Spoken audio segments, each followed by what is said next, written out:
Ladies and gentlemen, hailing from Cleveland, Ohio, I give you BVO. Oh, we boxing? Yeah, we boxing. I need that belt like it ain't no other option. So we punching and weaving and blocking. Defeat ain't an option. Let them know, shoot a video, put it on BVO. Let them know, every time I punch, it's a heavy blow. BVO, bound to hit like bricks cause it was set in stone. Let them know, I ain't getting body, but I'ma hit this flow. Yeah, way more than a show, this is BVO.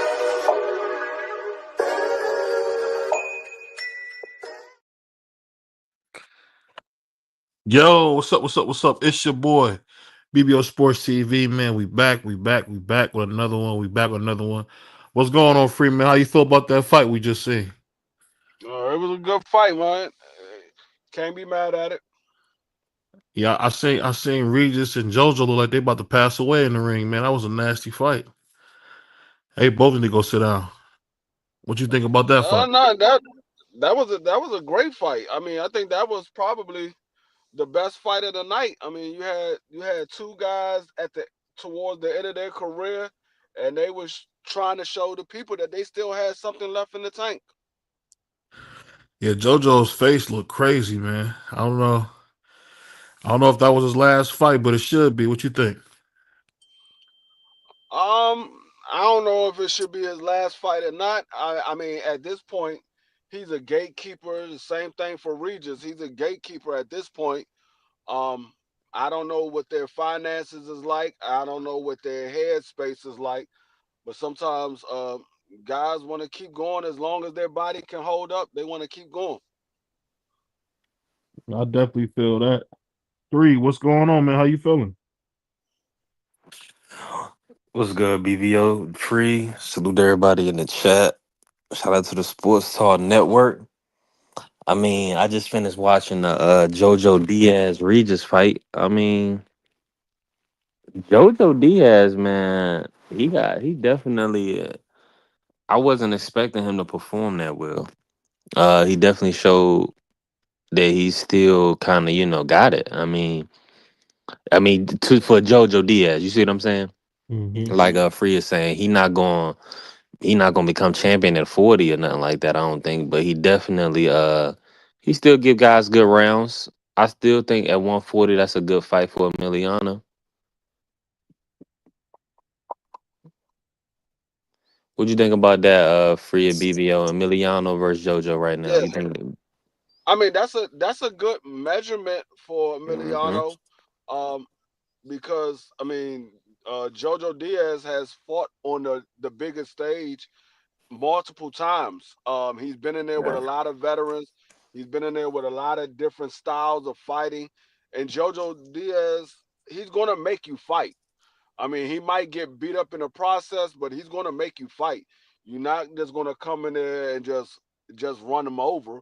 He's gonna fight back. So that is a good fight to test to see where Emiliano is. If Emiliano is looking to move to the next level, Jojo Diaz is definitely a good test for him. Even Regis Prograis. Regis Prograis is another good test for him. Both those guys have fought on a bigger stage. So I mean, And they Free, both veterans at this point. if you was matching them, which matchup would you say would you want to see him in first, or what's more difficult you think style wise between JoJo and Regis for Emiliano? I w- I would say the fight that would show me if Emiliano is really ready for the next level would be put him in there with Regis, because Regis got footwork, he got boxing ability. JoJo is more of a come forward fighter, and we've seen Emiliano in there with guys like that. So it's more of what we've seen him in there with. Far as a boxer puncher, like Regis Prograis, I haven't really seen Emiliano in there with anybody like a Regis Prograis. And I'm not saying Regis Prograis is the greatest boxer or anything like that, but far as style matchup, I haven't seen Emiliano in there with anybody that possesses the style that Regis have. Most of the guys that Emiliano been in there with were guys that would stand right there in front of him. Yeah, that's definitely no, that's a great point for you. I see. I mean, I'm watching the Kenneth Samuels Duarte fight. I see Kenneth took that L. Did you get to watch the fight? Yeah, we just got finished watching the fight. We just got finished calling it. Oh, y'all did live. Okay, what was your thoughts on the fight? What kind of? Because I'm only in the second round. What did you see? I Hey, I thought it was saw cool. Oscar. Yeah, Oscar Duarte just he was just too relentless for Kenneth Sims. Kenneth Sims, he was trying to box, but Oscar Duarte just kept coming forward. It wasn't too much that Kenneth Sims can do. He caught Oscar Duarte with some good shots, but Oscar Duarte was just relentless, and he started breaking Kenneth Sims down with the body work. And towards the end of the fight, um, Kenneth Sim just started getting hands put on him, and he wasn't having too much of a resistance. Hmm. Did it end in a stoppage or decision? It was a decision. Okay, I'm just making sure. Okay, dang. Yeah, man. But today's episode, man, I want to kind of get you guys' thoughts on it, man. Good versus evil, man. This is a tough conversation a lot of people don't like to have. You got your regular good people who want to see the best, and then you got your evil people who want to try to tear down black people but use their skin color as a shield. What you guys think about that? You go ahead, be. I mean, I just feel like this kind of nasty work is definitely not of God or operating under God. With using judgment, as we know, uh, the word says, judge not, and ye not be judged." And the only one that can judge is God. So I feel like it's a lot of hurt people out here, BBO. It's a lot of people that don't that have lack of understanding or no knowledge of self.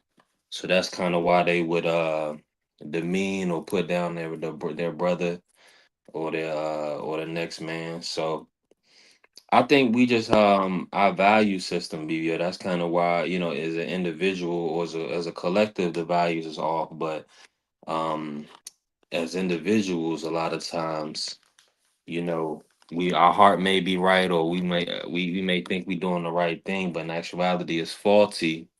Anytime it's not under God. Yeah. Um, I think it's just part of human nature. If a person has an asset that you can use, you're gonna big them up. If they don't really have an asset for you, you pretty much don't care about them. You don't show them any affection or anything like that. You don't really care about it. It's just like Mm, when we see we're like I give you an example. I could see B3 walking down the street, and I see him. I know B3 from YouTube or whatever. I see him walking down the street. I run up on him. Hey, what's going on, B3? What you doing out on my side of town? But at the same time, I might see a bum on the street, and I walk right past him. But B3, I speak, even though I don't have no personal relationship with B3 outside of what we do on YouTube. I would see B3 and show him nothing but love. But the man that's sitting on the sidewalk in the gutter or somewhere, I walk right past him and don't say nothing to him. So mm, it's part of human nature. yeah. If they don't really have no asset towards you, you don't really care about it.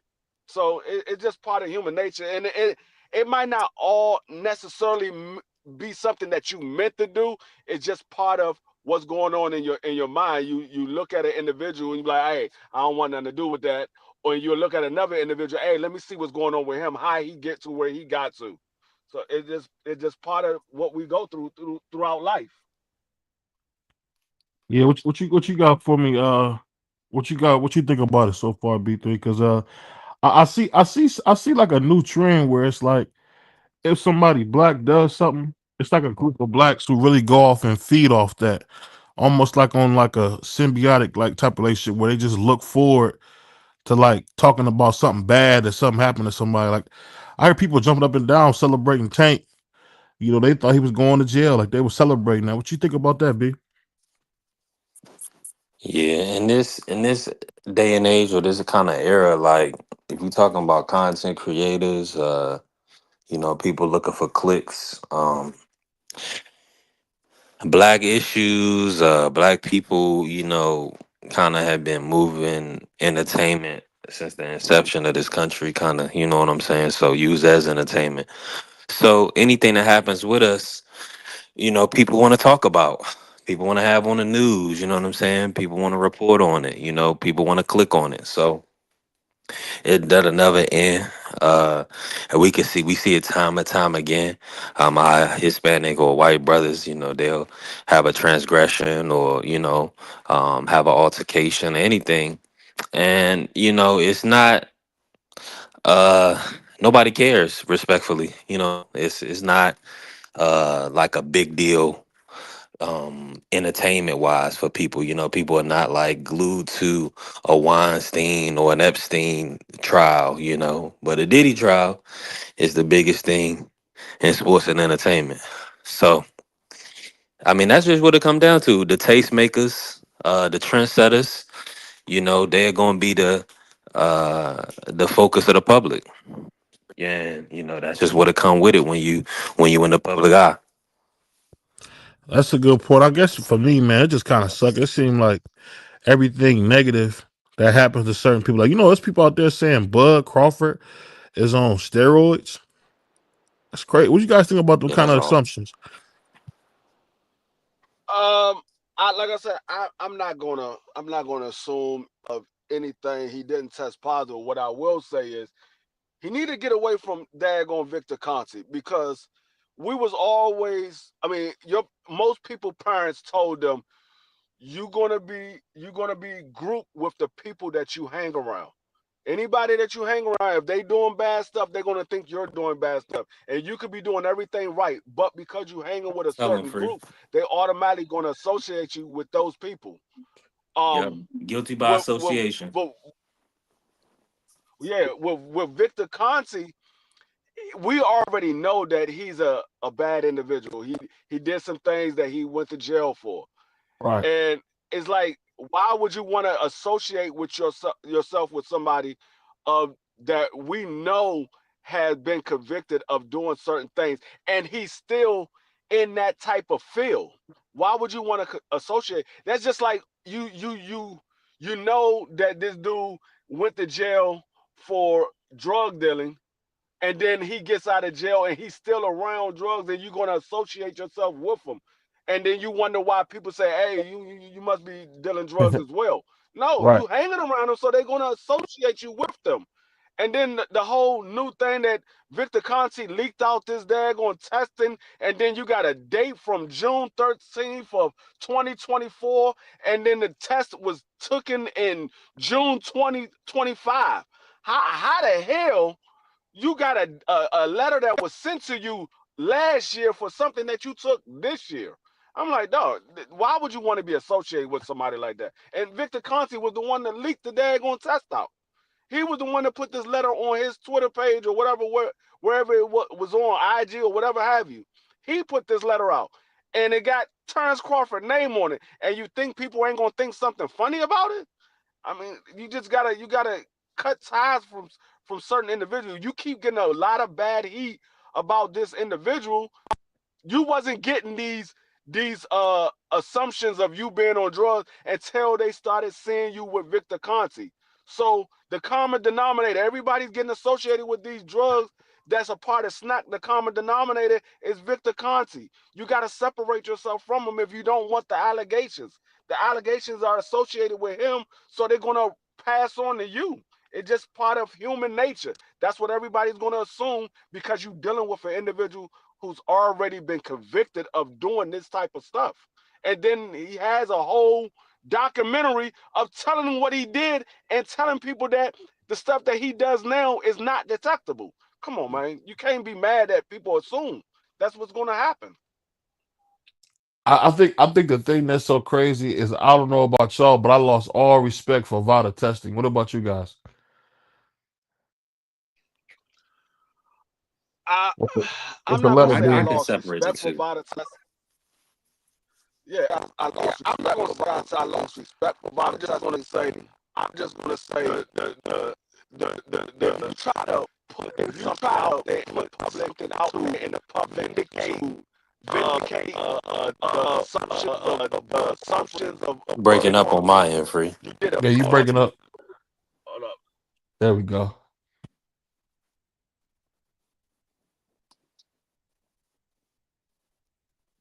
Yeah, free working on his mic. I think he might have fell about the steps on accident. Have you ever BB, have you ever seen a Mexican fighter with abs like Duarte? Perspective? All right, how I sound now? Oh, you back crispy again. Okay. Yeah, Nah, perfect, perfect. I'm just like I'm not gonna blame Vada for something that Victor Conti leaked out because they didn't put that out. That was Victor Conti. And I'm not gonna say that Vada put a letter out with a date from last year on a test that he just took 2 months ago. Like literally, it was a year difference. The date was June of last year. The test was June of this year. I'm not. No, I'm not. I can't put that on Vada.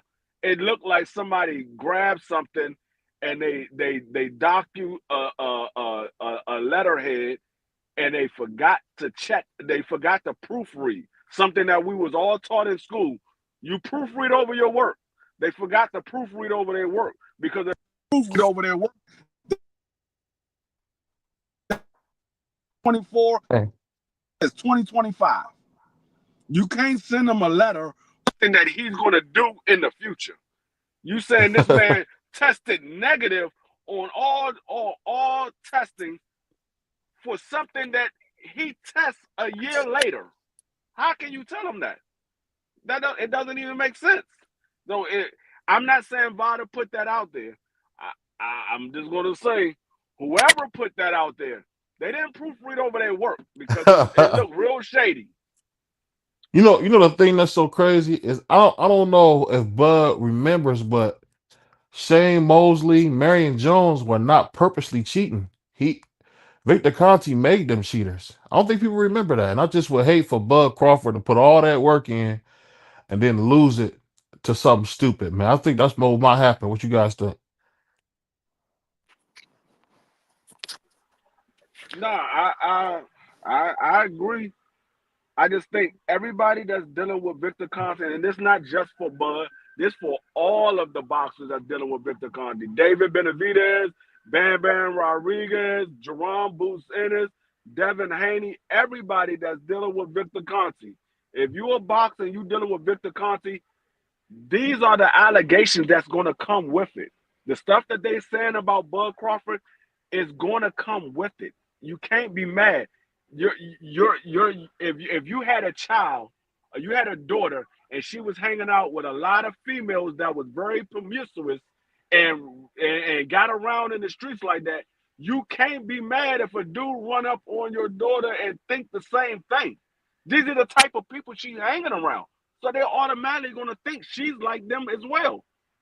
So it comes with the territory. So you can't be mad. So the best way to get rid of it is to get rid of the individual. That's the best way to get rid of it. Yeah, that's wild, man. 1 second. Oh man. Hold on 1 second. Oh, okay, let me get my man Dub in here. Salute to my man. Big Dog Woody. Hold on. Well, Not y'all go ahead while I get this link going. not big dog. I don't think it's selective targeting because Victor was the one that put the letter out about Bud, and it was Bud's name that was in that letter. It wasn't Devin Haney. It wasn't Shakur Stevens. It wasn't David Benavidez. It wasn't Bam Bam Rodriguez. It was Terrence Bud Crawford, and his name was in there, and the letter was a fake letter. So this is what everybody's talking about as of yesterday because the leak came out yesterday, and this is what everybody's talking about. So it's not targeting. And I like when people were saying the stuff before. I said they had no leg to stand on because it wasn't nothing that he's done wrong. He didn't test positive. He didn't do anything wrong. You can't put that jacket on. But what came out yesterday, now, hey, gloves is off. You got every right to try to figure out, okay, why would you put this letter out if he ain't doing nothing wrong? Why not put something out that he did legitimate? I know they supposed to be doing testing for this fight. If they're going through testing, he doesn't have a letter right now saying that he passed. Why you get a letter from last year? He don't have anything that saying he passed. Last year he fought Magnumov. He didn't fight no daggone Canelo Alvarez. He was getting ready for Magnumov. That was the testing that he did for Magnumov. So what was up with that free? I thought it was a typo. No, it wasn't no damn typo. Ain't nobody gonna put up there No typo. June. Ain't nobody gonna put up there June 2024 and then say he completed a test that was in June 2025. That ain't no typo. That ain't no I don't know. typo. Maybe they didn't correct the dates. I don't know. Maybe, Man, you know, I sometimes use a template. They probably using a template, and then I don't know. That was hold weird. on, hold on. That was a bad No, look. they got hundreds of people that go through testing, whether it's in boxing or it's in baseball, is in hockey or whatever. They got hundreds of people that go through testing. If they are using a document, Bud Crawford ain't the only one that's testing in June. There's a bunch of other people that's being tested in June. How did he get so big? That's my only thing. What do you guys think? You have any theories on how he got so big? I no, I'm not going to speculate on that because there's a lot of ways he could have gained weight. It could very well be him lifting weights and him eating a lot. It could be a number of things. I'm not going to speculate Okay, on how he put weight on because I mean BBO, you play football. You you're a know professional there's a athlete, lot of dude. things you Yeah, can do you to gain know. weight. But BVO used clenbuterol. I mean, I So, know he that, but computerol is so you can help lose weight, not gain weight. well, I said that Frida, at tongue in cheek. You know, we don't know what else BVO was taking. I mean, he But he can was I say using a something about gun for. this? No, but Like, Yeah, I'm go ahead. saying BBO been around people, and he know there's a lot of things you can do to gain weight. So I'm not going to say he did That's a fact. anything illegal to put weight on. I'm not going to speculate to that extent. I know Right. some people are, but I'm not going to be the one to do that because until you can give me some proof that he did something illegal to put weight on, I'm not going to speculate that he did something illegal. D free, you have to realize that Bud is like anomaly. He's like a really good athlete. It's not just in boxing, just in general. And and Good point. he's like one of those people. Like I wouldn't go that far. Like he's a Bo Jackson like that. But he has one of those type of bodies that he can go in and out. Like genetically, there's people out there like that. And Bud's like one of those people who got the right slave genes to be a great athlete. Amazing. Now, I could say like I'm joking. I'm just like I'm thinking of like the perfect specimen. I'm just saying how people will say that black people are this way. So Tio you Senior, know, huh? like Tio Senior, Latino, no, I'm not. Tiafimo Don't stop Senior. He that. said Stop that. he said the black athletes are the best. I was making a joke. Well, we are. We are. That's it's no. Well, It's no. It's no. It's true. mm, Like if me and you went out there and went to a white neighborhood and played basketball, I bet you money we'd be better than 85% of them just off rip. I'm Yeah, not I mean, lying. but But I I'm mean, just like, saying he's one of those. He's one of the special athletes. So yeah, I can see him getting big, and he shrunk himself down to fight at 147. But he's super strong, just yeah, naturally. He's not no random. He's wiry strong. I So it's think like I was just gonna really. I know Free, you about to cook. I was just gonna say it kind of shows that this weight cutting stuff in boxing is might be a little bit. We might not even know the severity of. I think Chris Eubank got in a little trouble, but this weight cutting stuff has got to be ridiculous. I mean, we've seen the sauna suits. We've seen Jermaine Ortiz. He did a documentary, and Bud did his documentary, and showed the severity. But I mean, it's a contrast difference in what we seeing from Bud right now. Bud looks, uh, I mean, he looks like a safety. He looks like Jabril Peppers. Respectfully. No, I mean, I'm almost certain he is taking some type of supplement that's probably not on the bad substance list. I'm almost certain of that. But what I'm saying is, I'm not saying he's doing anything that's illegal. I'm not saying he's doing anything that's illegal because he could be taking a supplement that's helping him put on weight and put on muscle, but it's not on the banned substance list. So if it's not on the banned substance list, it's not something that he's doing wrong. So I mean, a lot of guys do it. I'm not gonna say he's the only one. There's a lot of guys that take stuff that's a supplement or whatever they take that's not on the banned substance list. So it's not illegal for them to do it. So that's why I said I'm not gonna say he's doing anything illegal because I don't know exactly what he's doing. I don't know what he's doing. But I know almost without a shadow of doubt that he is taking a supplement because most boxers do take supplements. Yeah, I mean, most professional athletes, I'm very sure a lot of them take supplements. Yeah, But I mean, but I just don't like putting jackets on people because that diminishes. Because a lot of time in this situation, it's because they beat your favorite fighter, and yeah. and I think that's what it is.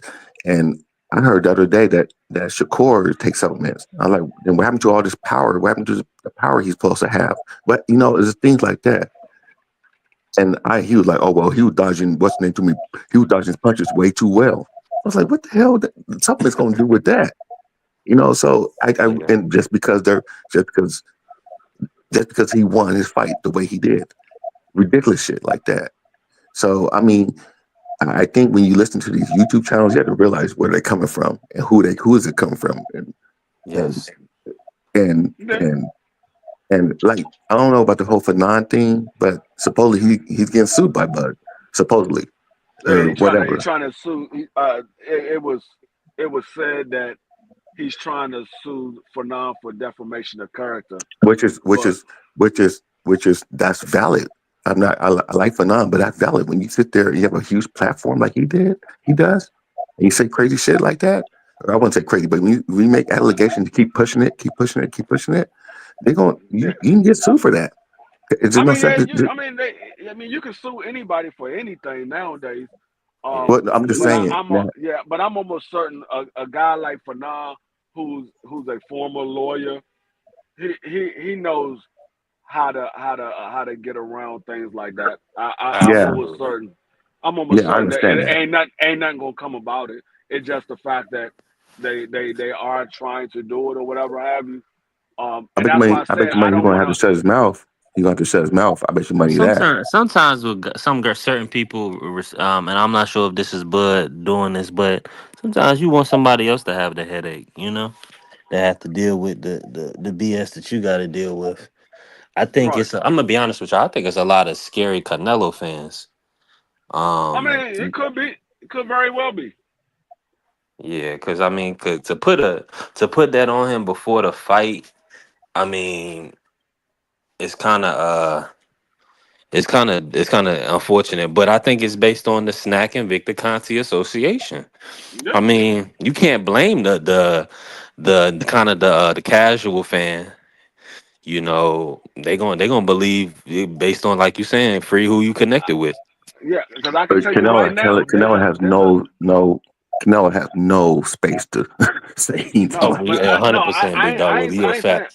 I ain't saying nothing about Canelo, but we just talking about the fans, period. Because I can tell you right now, there's a whole lot of baseball fans that hear Victor Conti name and they are upset because he spilt the beans on a lot of their favorite baseball players, and he got them caught up Absolutely. a terrible a terrible scandal. And so, I mean, if you got guys that watch baseball and they hear that Victor Conti is in boxing and these guys are associated with Victor Conti, they're gonna believe the same thing because they know what Victor Conti is about. They know what he's about. Yeah, I mean. And then he put his foot in his mouth, kind of saying that he understands how to circumvent or beat the test. And it's like, man, sometimes you should just keep your mouth closed. Yeah, I mean, But the man tell on himself every time he opens his mouth. He tell on himself. because he owed a lot, that's probably why he had to do that time too. You know what I'm saying? He probably don't lie, so that's why when he got caught, he got caught. It's like, And, like and see, this is my thing. This is my thing. Victor Conti is supposedly not associated with Vada. He's supposedly not associated with them, according to what he says. He has nothing to do with Vada, and he's not supposed to be a part of quote unquote Terrence Crawford team. If you're not a part of Terrence Crawford team and you have nothing to do with Vada, how would you able to get the letter that they sent to Terrence Crawford? How was you yeah, able to get it? You the one that leaked this out. Terrence Crawford didn't put this out. Vada didn't put this out. This was Victor Conti that put this out. yeah, Victor, that's a bad look. Um, I mean, I'm sorry, but when I thought they said Victor was sick, he wasn't. He's supposed to be dealing with cancer. I mean, why is he No, tweeting? no, I mean, he was This is bad. diagnosed. According to reports, I don't know how true it is.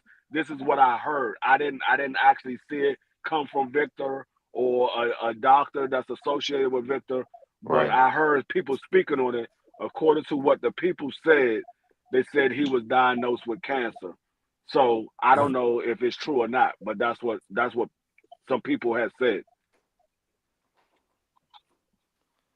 Yeah, man, it's getting out of hand. Crush, you in the building, fam? What up, yo? What's Listening to good, your Crush? good versus evil, man. Hey, I say this, man. Same flavored soup, just a different bowl, man. Gotta have both.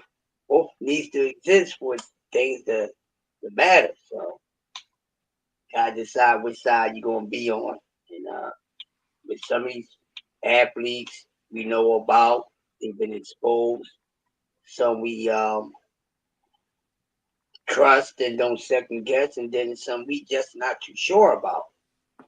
But the main thing that matters, like what D3 was breaking down about, Bud is probably doing everything the correct way. But what makes it look awkward is because people seeing him go for 135, and nobody never really probably project him to go at that big. So it kind of looks kind of foreign to everybody. But Yeah. what matters the most, no matter who's doing the right thing, the wrong thing, what matters is that how is he going to feel? Is he going to be able to do what he needs to do to win?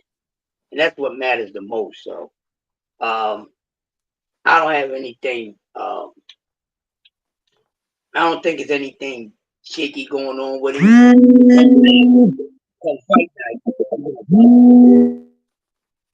The the thing is, by Victor leaking out that letter, it brought more questions. It brought more questions to Bud Crawford. It didn't help him, not in the least. It just brought more questions because people ain't even looking at the fact that this is a letter that got leaked out. It's like, why would you put this out? Like, I'm almost certain Bud Crawford and his camp is they. I know they got to be pissed. You put something out and the dates are wrong on here. Now we got people looking at me crazy. This couldn't have been a good conversation that Bud had with Victor Conti after all this stuff came out.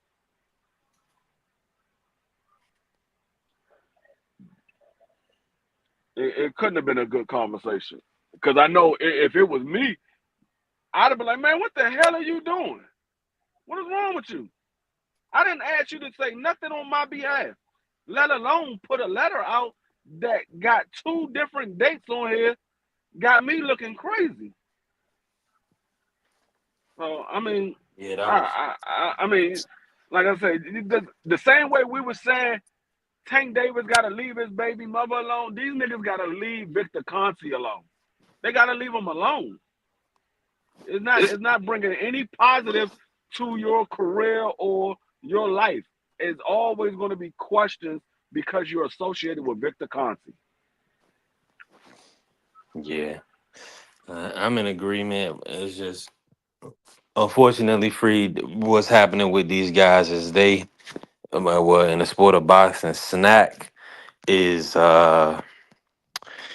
doing sponsorships for these guys for fights, to wear T-shirts, to wear hats, things of that nature. So, you know, I'm gonna be fully. I mean, I hate to say it like this, but I believe that as long as Victor is still with us, it's still gonna be a negative connotation on Snack, on Vada.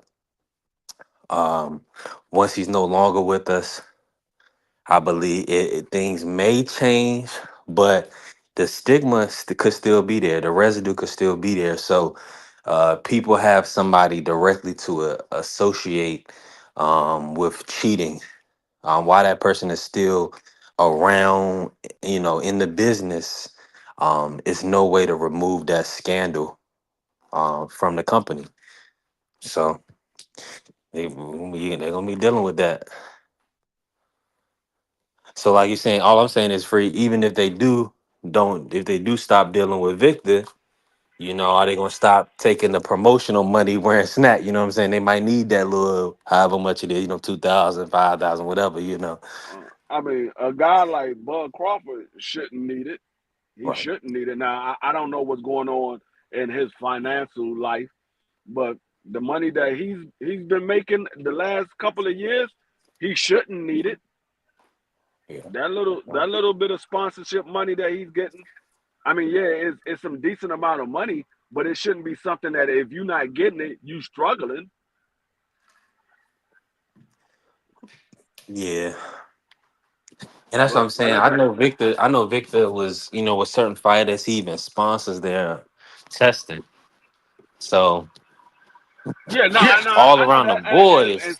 and yeah, I mean, I know that, and me personally, like I always say, all money ain't good money.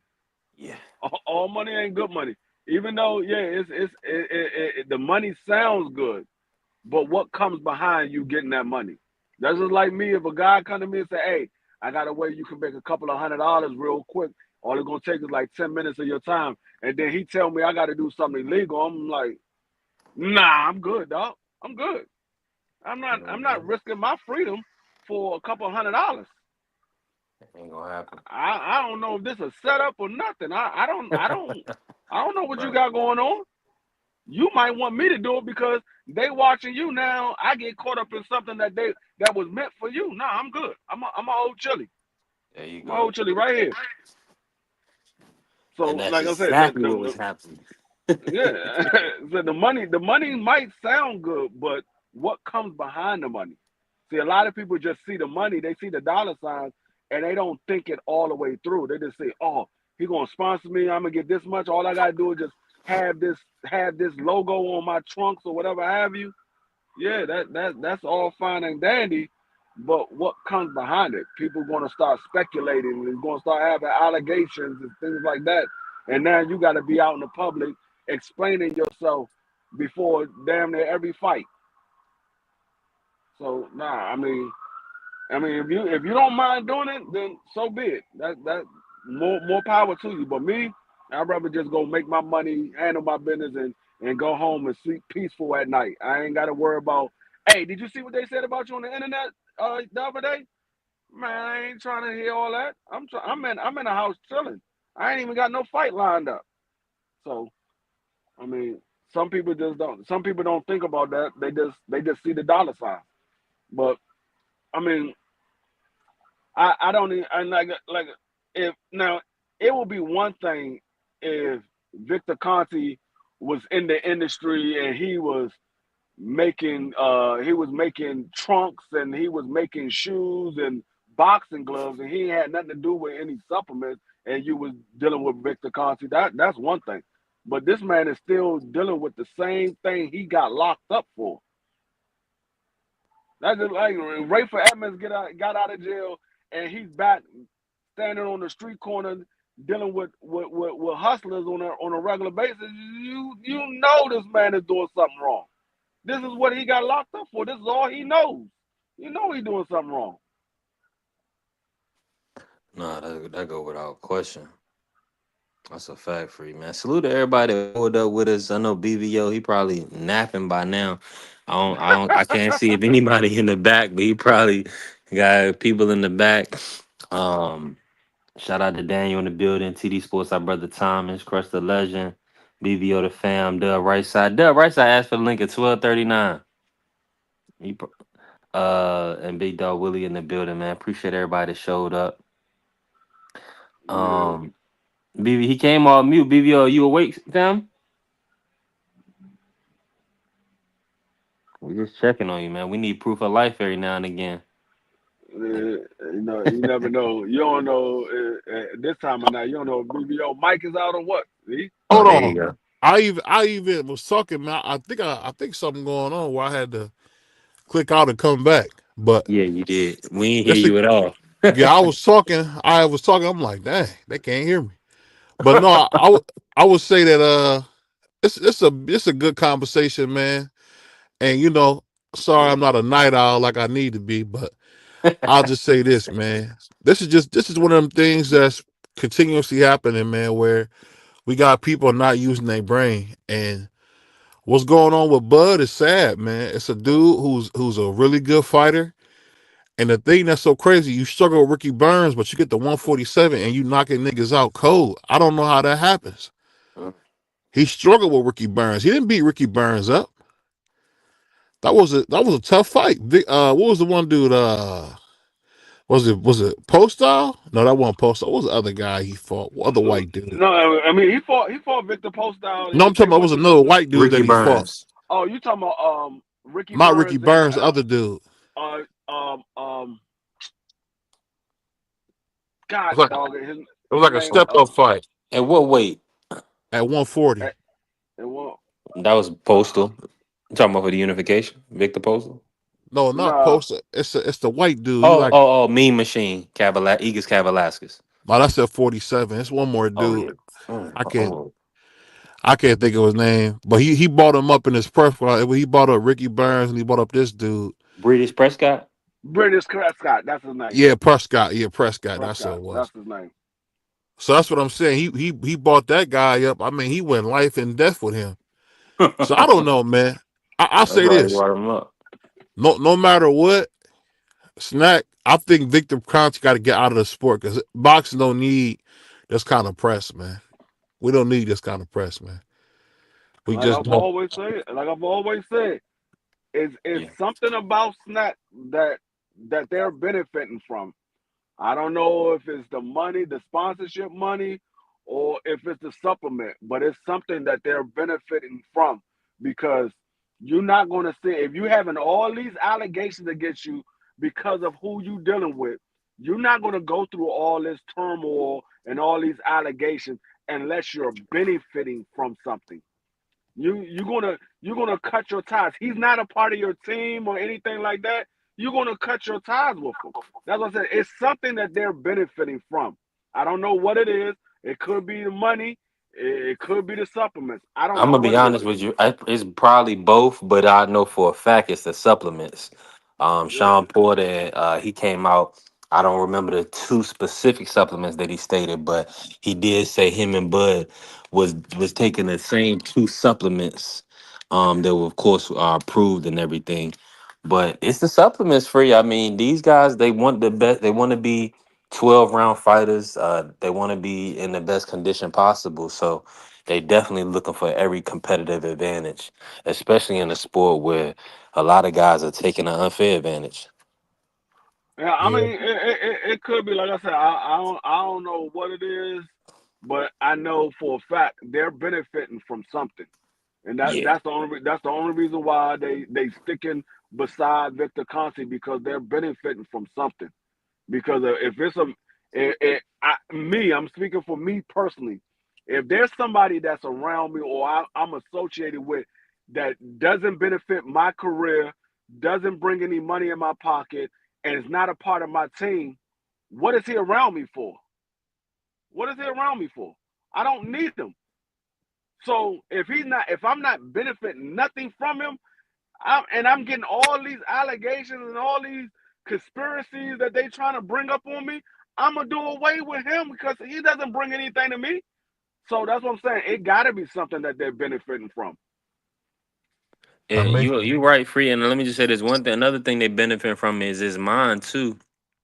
Being a genius, and what he said he does, of course, he runs their blood work, so he has the ability to tell them exactly how they need to kind of train themselves and what things they need to be putting in their body, nutrition wise. Now, a lot of NFL teams, they have, a whole staff, kind of to support players and kind of make sure they're eating the right things and getting their bodies in shape for the season. So uh with boxing, they just found their guy. This is the guy that runs their blood work to make sure they're in tip top shape. Marky Dan, salute my brother. How you hear us? Yeah, what's up? What's good, fam? I'm not sure BBO, he didn't bring you in. I can't hear him right now, but I'm we here. talking. Oh, okay. What's good, BBO? We talking good versus evil. And of course we brought up the Crawford, people accusing Crawford of PDs and Victor Conti. What's your take on the good versus evil part? And just the whole people accusing Crawford.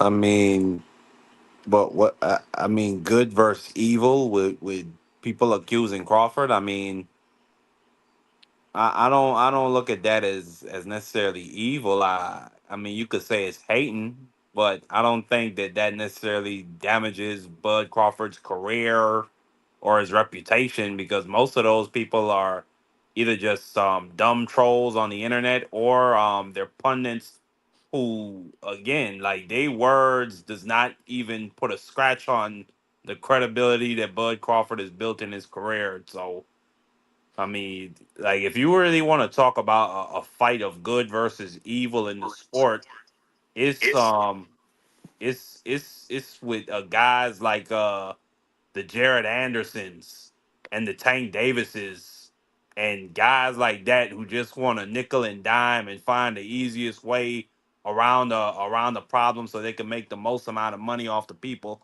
Like that like, if you want to say something is evil, that crap is evil to me. You know what I'm saying? I support the guys like the Abdullah Masons, who's not scared of the smoke. You know what I'm saying? Who wanted that Yeah. Keyshawn fight. I salute the Bam Rodriguez's, who I called him a pussycat the other week. I was wrong. He called out. Now they sent Nakatani off, and Nakatani didn't want it. You know what I'm Yeah, saying? That's good to me. The That other crap I was just talking about, Bam that's is special. evil. Mark, this is the thing. What you're not taking into account for the evil side. What's evil is that I can look right here and see that my brother is juicing, or he has a team of guys that are juicing, and I don't comment on it. But then over here, I see a neighbor, and I'll just assume that he's cheating. I don't have any proof. You see what I'm saying? So a lot of people, they're not. Francisco Rodriguez, he just popped. They don't care. Uh, Multiple people out of the Renaissance team is pop. Look at what the WBC is going to do. They're gonna look over it, because they have another check coming. So that's the talk we talk about. It's evil when you have as much hatred for an individual or group that you'll make up fabrications and lies. And some of it's self hate. It don't always come from the opposite groups, but like you said, the guy Fanon. I don't know if BB want me to say his name or not or whatever, but he's in a situation with Crawford because he does have a lot of people that listen to him and will regurgitate what he says.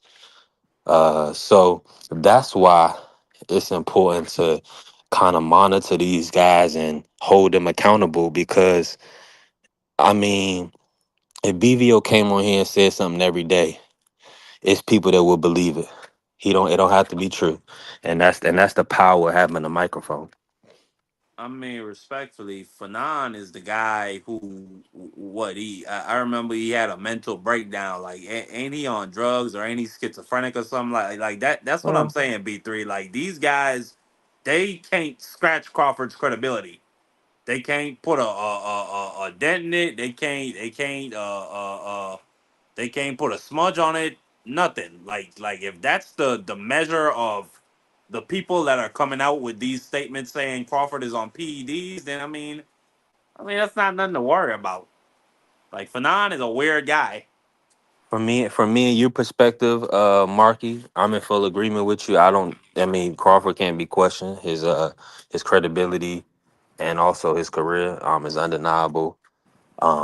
Is the only thing is that there are new viewers, there's casuals, there's people that minds are still being shaped, thoughts are still being shaped. So But that's you what it comes also down you to. also got to take into consideration they was given even more ammo when Victor Conti put that fake letter out.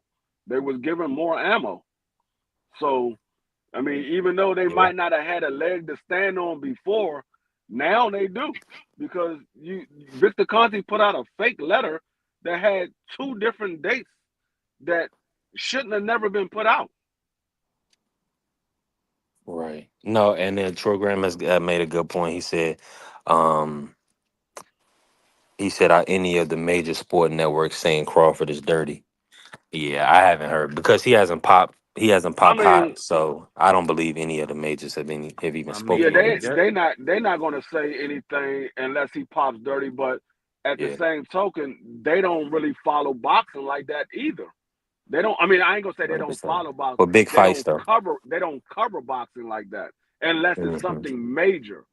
Yeah, Like if he would have popped dirty, then they would have probably nah, but said something about it. Or when the fight with him and Canelo is about to go down, they're going to talk about that. But they don't really cover boxing like that. no, but they got they reporters free. Like Mike Coppinger, he got his own little section on ESPN.com where he put out his articles every week. yeah, that's understood, Marky. It's just that what we saying is that No, I nobody's yeah, I get gonna. it. I understand. Yeah, they're not even gonna comment on certain things that can get them sued because there's too much money involved. That's a headache that they'll avoid. Unlike, like you saying, people that's looking for clicks and kind of viewership, they're No, they're gonna say he they're gonna said say so. things ain't So who is calling him dirty? It's these content creators that has a lot of following. It's the even though we might say, oh, this is just YouTube. You got to understand a guy like Fanan who has 150,000 subscribers and you got guys like Boxing Eagle that got like 300,000 subscribers. They got a lot of people, and if those people hear this stuff, they're gonna talk to somebody else. Hey, look, this is what I just heard uh, about Bud Crawford on YouTube, and this and that. They got these letter out, and so yeah, just because they're not a major sports channel, they does have a lot of following. So you yeah. add 200 and I mean, you add 150 to 300 and something. That's almost a half a million people. Oh crap! They said New York City just had a huge earthquake. Oh wow. Man, I'm sorry to hear that. Dang. Prayers for Yeah. those people. Yeah. No, But that's yeah.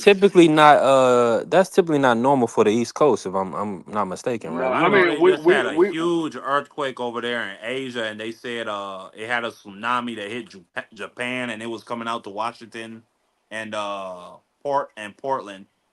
yeah. I mean I followed that. It wasn't nothing. The tsunamis wasn't nothing major. I think the biggest wave that came in was like 4 feet. It wasn't nothing major like that. Um, It wasn't like it was the previous year when that tsunami hit. I think it was Japan as well when the tsunami hit Japan and it took out a whole village. Japan is a wild place. They be having multiple tsunamis in the same decade. Like I remember, I was a kid. We was collecting what you call that crap? The canned food to send over there.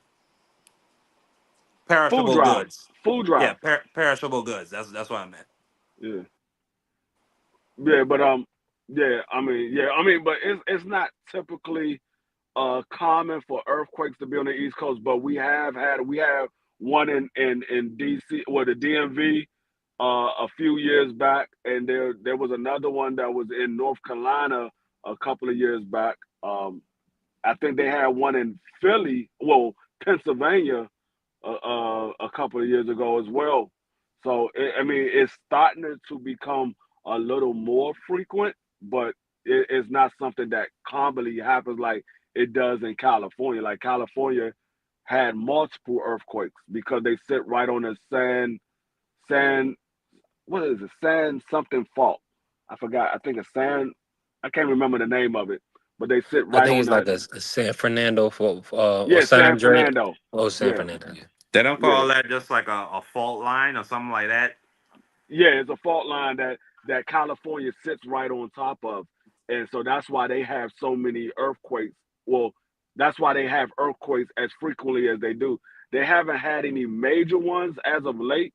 I think the last major one they had was the one that happened during that baseball game. I don't know if it was the World Nah, Series nah, or if it was a nah. If regular game. Now, I don't like to subscribe to the Old Testament, but if you want proof that Sodom and Gomorrah is real, man, the way how God is doing California is crazy. They be having earthquakes out there, droughts, wildfires, hurricanes. Like they can't get a break out there. Yeah, I mean, that's one of the reasons why I said I would never move to the West Coast. But yeah, but going back to what we was talking about, I forgot exactly what I was saying. If you was God, Marky, you would want to purge Cali too, respectfully. Jeez. Oh We yeah, was talking about I was saying for now. I yeah. said when you add up their followers, that's almost a 500,000 people that's listening to these guys. So you got to take that into consideration. You got almost a 500,000 people listening to these guys, and Fanon be having a lot of views on his channel, whether it's a live stream or it's a video that he put out. Same thing with Boxing Ego. They be having a lot of views on these videos and live streams. Yeah. So you got to take that in consideration. Like I say, even though it might not be a major sports channel, it is big on YouTube, and these people they have a lot of people that follow them, and it's not just in the U.S. They got people from other countries that follow them. So you got to take that into consideration because all it takes is for somebody to put it out there, and then other people start passing the word along. Next thing you know, everybody is sitting here talking about this, and this is the way it happened with the whole letter with Victor Conti. First time I saw it was on somebody else's channel, and then next thing I know, it's going all around YouTube. Everybody's talking about it. So it just like I say, even though a major sports network ain't talking about it, doesn't mean ain't nobody talking about it. There's still a lot of people talking about it. Yeah. Plus, I don't need the major sports network to No. I wasn't talking about what you said. I disseminate. was talking about what Troy said.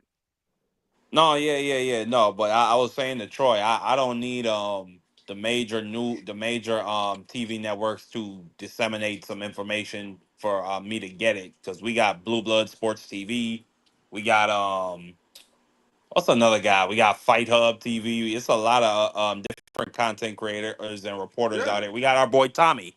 We got Tommy got a lot BVO of connections Sports at TV, BVO. man. We got STN. We got the Oh family, yeah, man. most def. We got We BVO. He give us a lot of background info.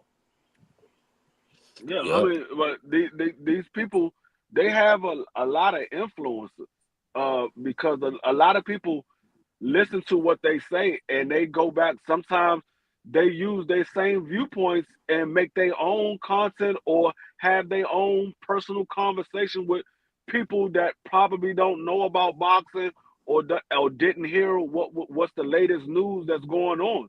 So you gotta take a lot of this stuff into consideration when these guys is putting this stuff out there. That's why I say I don't like spreading any false narratives. I want to go based off what the facts say, because you don't know who's listening to you, and a lot of times these people hear what we're talking about and they use what we saying to have their own conversations, or sometimes they use what we saying to make their own content. So Uh, you want to put out positive message. Yeah, if it's something negative that's a major story, then yeah, we're gonna talk about it. But we're trying to big up the sport, not trying to bring the sport down. Hey, I believe no, but to Troy Ground point, it has nothing to do with it. I believe the correct word is fodder. Am I right on that, Marky? yes, we fodder. Yeah, that's all it is. Because you're dealing with Victor and Vada and their association. That's the Yeah, one of the so My my the the my. the letter, it, because there was a lot of allegations of Crawford putting on so much weight, and they was assuming that he was doing something illegal. Victor Conti chose to leak out VADA testing that Bud Crawford did. But the problem was the letter came out June of last year, and it was saying that he tested negative June this year. So when you putting out something that supposedly that came from VADA of a testing that Bud Crawford had did, and you got two different dates a year apart, people are like, hold up, why would you even put this out for everybody to see? Because it looks like the information was doctored. It looked like they just printed this stuff up just to quiet everybody down and say, oh, Bud is taking testing and he tests negative on any banned substance or any drugs. He tested negative. But it's two different dates. It's a date from last year, that a test that he took this year. So now. There's Yeah, Hold on, free. So but there's no let me say reports of active testing right now for the fight. They only doing two not, weeks. I not know. What none did they that's say? They said 8 weeks for Well, it should. This is within 8 weeks now, so it should have started let me already. look that up. Uh, yeah, nothing that's put out for people to see. Man, because this Is is the thing, no man. It's evidence. unfortunate that they'll say something in boxing and nobody fact checks it. Like for instance, Canelo was supposed to be still in WBC testing, right, or year round testing after his clenbuterol stuff. So maybe they do come and test Canelo every so often. Uh, but like you're saying, it's almost unfortunate we need their documentation on file to know if they've actually been tested in the sport of boxing. I um, mean, We my gotta thing is, physically see I it. really don't. It's crazy. I really don't care if guys like Fanon and Boxing Ego want to make content and scrutinize, the whole. I don't know anything about the letter. I haven't even read an article or seen anything about it. So I'm just going off of what Free said. But if they want to make content and scrutinize a fake letter put out by oh, Victor Conte, I who's a I felon got it. and who's already and I actually want to see it, and who's already been to jail for snitching and for all type of scandalous different things. I don't got no problem with that, but just be intellectually consistent, especially when you're calling Bud Crawford a PED. A lot of those guys like Fanon and Boxing Ego, they're Floyd Mayweather fanboys. But if you bring up the Floyd Mayweather IV situation before the Manny fight, it's crickets. It's none of that. But Bud Crawford has never had no situation like that in his entire career. But he's a drug cheat. I mean, okay, Hey, Maki. it's I your just opinion. I just put it. I just put the letter in our group chat. And if you look at Okay. the top left hand corner, you're gonna see that the date say June 2024. And then when you see the day that Terrence Crawford took the test, it's gonna say June 23rd, 2025. I think the top date say June 13th, 2024. And then the date that Terrence Crawford took the test was June 23rd, 2025. I'm like, hold up. This letter That's a is to advise you that you collected. Okay, so I'm seeing here it says athlete name, collection date, June 13th, 2025, negative. But so oh, so I Up at the see, top. okay, I see the part on top where the letter say is dated June 24. That was the day that they sent the Okay, letter yeah, out. somebody, yeah, that's some funny business. That's what I'm saying. That was the date that they sent the letter out for a test that he took in June 2025. How are you going to send a, a letter out that he passed June 2024 for a test that he took in June of 2025? And that's what Victor Conti leaked out to try to quiet everybody about the allegation of Bud Crawford doing something illegal.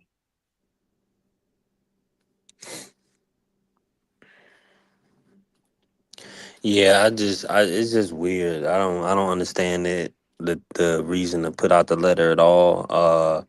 To be fully transparent, I mean, I look at Terrence. I never thought of Terrence Crawford as a drug Nah, cheat, nah, but but that's some this funny this is business. That's some funny Exactly. business. Exactly. Cause the I let don't know, but why would you even put out some amateurish bull crap like that? Like, And that's what I said. I know Terrence Crawford had to be pissed when he saw this. Like you was trying to help me out, but you just made the situation worse. You didn't proofread what you was putting out before you put it but out. my whole thing is this: free. Why doesn't Crawford have 100 or 1,000 of these already? I'm lost. Like real ones. That's what I'm saying. I'm like, if he took a test, you want to say he just took a test. Why not use the test results? Even if you're going to dock it, why not use the test results that he just took Yeah. a couple of months ago, or whatever have you? I mean, I'm almost certain. I mean, well, I don't know. Maybe he hasn't taken no test as of recent. I mean, The Crawford. last one he might have took was that one, which was the fight for Magnumov.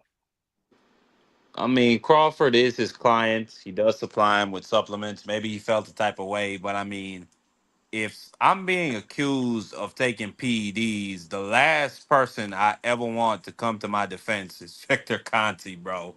Especially now you got doctored letters and you being exposed in the public. Yeah. No way. Well, all I'm gonna say, well, no, I was just thinking like while we was That's talking why about I these said they PADs, I was like, if Victor Conti gonna keep, if he's back working, he need to make sure he helping Devin Haney. no. But that's why I Victor was Conti saying was a rock star in the 90s. He was the man, bro. that's why I said they need to just cut ties with Victor Conti altogether. I mean, because a lot of this stuff will go away if you just cut ties with them. The more you try to hold on to them, the more they like, okay, what is so good about you holding on to them? Yeah. What's so great about this old chinky eyed white man that you want to hold on to him? I'm gonna be honest. Supplements. No. They can get the supplements, Marky. I To be honest with you, it's just like how you gonna tell the owner of a company not to go to work? It's like what Eddie Hearn pops, like Barry Hearn. Like he can come in office anytime he wants. He's like, I own this month, you know. That's I think it's still like that. Victor is long. He still has his if as long as his mind and brain is still intact. Probably if it wasn't, he was still. I mean, that's his company. So No, I ain't talking about nothing about his company. I'm talking about leave the whole shebang. Leave it all. yeah, If you're not dealing with him, then you ain't got to worry about if he's coming to work or not. He ain't coming to work with you. right. You ain't got to worry about it. He could come to work every single day as long as you ain't there. You ain't got to deal nothing with him at all. That's why I said they benefit in something. They benefit in some way or form. They're benefiting because 100%. it's no other way around it. You can't tell me that they're not. Hey man, If what if, BV? if I if I got Hold on, if hold I on. got a What headache, BVO at? What BVO at? I don't know. I I don't know. mean, I He ain't in was up charge. here. he didn't He fell probably off. went He to didn't sleep. went on him. Marky Dan is here now, so He he probably said, went to sleep. But yeah, he said he it's going to just bed. I'm in charge. It's just like He's if I got a headache and I'm taking aspirin and these aspirins not working, I'm not taking these aspirins no more. They're not working. I'm not gonna keep taking these aspirins. I gotta be benefiting from the aspirins in order for me to take them. I'm not gonna just be taking aspirins just to be taking aspirins. I gotta be benefiting from the aspirin. hmm Yeah, that's a good point. Hey, What's salute to up, my Dub? brother Dub in the building, man. Hey, Dub, man, you can't run your drops and nothing. You can't do none of your stuff, can you? Not, this ain't my life. Ah, What you want to where's say? They out BVO? of order or this is BVO is outrageous? out of order right now. No, this is outrageous. This is outrageous. Yeah, hey, if you call his name enough, I just text the nigga. BVO, you understand me? Yeah, he back. All right. I mean, hold on, let me get my earphones on. Yeah, get him on, cause they should have never been off. Hey. Salute to my Oh, brother Dub. well, y'all My tell boy me I'm Dub lying. say Y'all never tell me should have I'm been lying. up. Say that again. I said y'all tell me I'm lying. Oh nah. Hey, Yeah, you ain't doing half truths and lies. That's a fact. Hey, I try my best to tell the truth. People don't like my style, how I talk, my delivery, but you ain't catching me in half truths and lies. Ain't gonna happen, all I can Captain. say is this. We glad that we glad that you back to at least play that. We glad you back to give a dropout this week. Yeah. Now, Hey, the funniest thing about the night, that was a bloodbath, man. Regis versus JoJo, man. that That was was a a great fight. bloodbath. That was a That great was a fight. good fight. I mean, it was a cut over his eyelid, like the corner of his eyelid, and they just couldn't stop it from bleeding. Every time it got hit, it started bleeding again. Who did y'all have winning? Oh, Regis won that fight clearly. Yeah, Okay. that was clearly Regis whooped his head. Yeah, Okay. he Was clear. I mean, bugging him it and was hurting him and like JoJo wasn't backing down from no for Regis, sure the but first, the second, Regis then just he looked was like hurting the him in old those Regis. last 3 rounds. Like Regis was a drunk man for a lot of that fight, but he just kept Mark, you digging couldn't hear in, free? fighting. No, he can't. He never can. You gotta He never go out and can. come back in, Mark. He just couldn't You hear can you. hear me? He We can never hear you, can. but you can't hear free. I can hear free. Oh yeah, I hear free now. Go ahead. All What you talking over him for? right. No, I didn't hear him at that time, but I heard him just now. Is what I'm saying. Yeah, I thought you Hey, might. hey, shout out Hey, to the islands, man. Shout out to the islands. that No, what's funny? That happens Marky on the once a week. beach. That happened once a week on our show, man. Dave Freeze gonna say something, and Mark is gonna talk like he's not even talking. It's gonna happen once a week, man. But let me ask y'all this. Let me ask y'all this. What does this mean? Do you think one of them guys will be a good tune-up for Emiliano, or maybe get another title shot? What you guys think? I think that Regis put himself in line to be the ultimate gatekeeper. I think JoJo just got out of that line of being a gatekeeper, and so if you want to say Emiliano, any of those young guys, we need to see them in the ring with Regis, and I think most of them whoop Regis' ass. Respect. I say that respect. No, I say that What respect. I think they would, I I feel you. but at the same time, I think, man, that's the guy who's gonna get you ready for your championship bout. I said the same thing, Dub. I think Regis would be the best test for a guy like Emiliano Vargas. If you want to see if he's ready for the next level, I would think Regis would be the best test because Jojo Diaz is pretty much like any typical fighter that Emiliano has already faced. He's a come forward guy. He doesn't have a lot of head movement. He doesn't have a lot of footwork that's going to confuse you or anything like that. He have educated footwork, but it ain't nothing that's going to confuse you. And he's just going to come forward and try to fight on the inside. Emiliano Vargas faced a lot of guys like that. Majority of the guys that he fought was guys just like that. So I think Regis is more of a test for Emiliano Vargas. The style that Regis boxed with tonight, I ain't talking about the Regis that fought Devin, but the Regis that fought tonight is more of a test for Emiliano Vargas. The Regis that fought Devin couldn't do none of what he did against JoJo Diaz. Exactly. But the reason being is because the footwork confused him, like you were Yeah. bringing up, and so he couldn't be that same guy against somebody like Devin, but he could do it against JoJo Diaz. So I think that once again, he's the, and I say it respectfully, but the ultimate gatekeeper at 40 right now. Yeah. He's definitely a gatekeeper now, especially what, 36, 37 years old. He's definitely a gatekeeper. He's not ever going to get another shot at a title, in my opinion. I don't think he will ever get another shot at the title. I don't think JoJo will ever get another shot at a title. So they are basically gatekeepers. JoJo is on the tail end of a gatekeeper, far as on his way out the door. Regis is at that gatekeeper stage where you're going to test all of your young fighters against him to see if they're ready for the next level. They make it past him and they look good making it past him. Okay, he's ready for the next level. If they struggle with a Regis program, he needs some more work. Who y'all think Regis, as far as being a gatekeeper goes, who y'all think his next bout would be against? Which of these young guys? I would say No, Emiliano. Yeah, I mean, no. Emiliano. Regis has said he's going for a title shot, or he's put himself in position. He's going to get like a Hitchens in New York type of fight. Watch. No, Which what And he title he get put himself in and position he for? gets smoked. He gets smoked against Richard. I'm just telling you.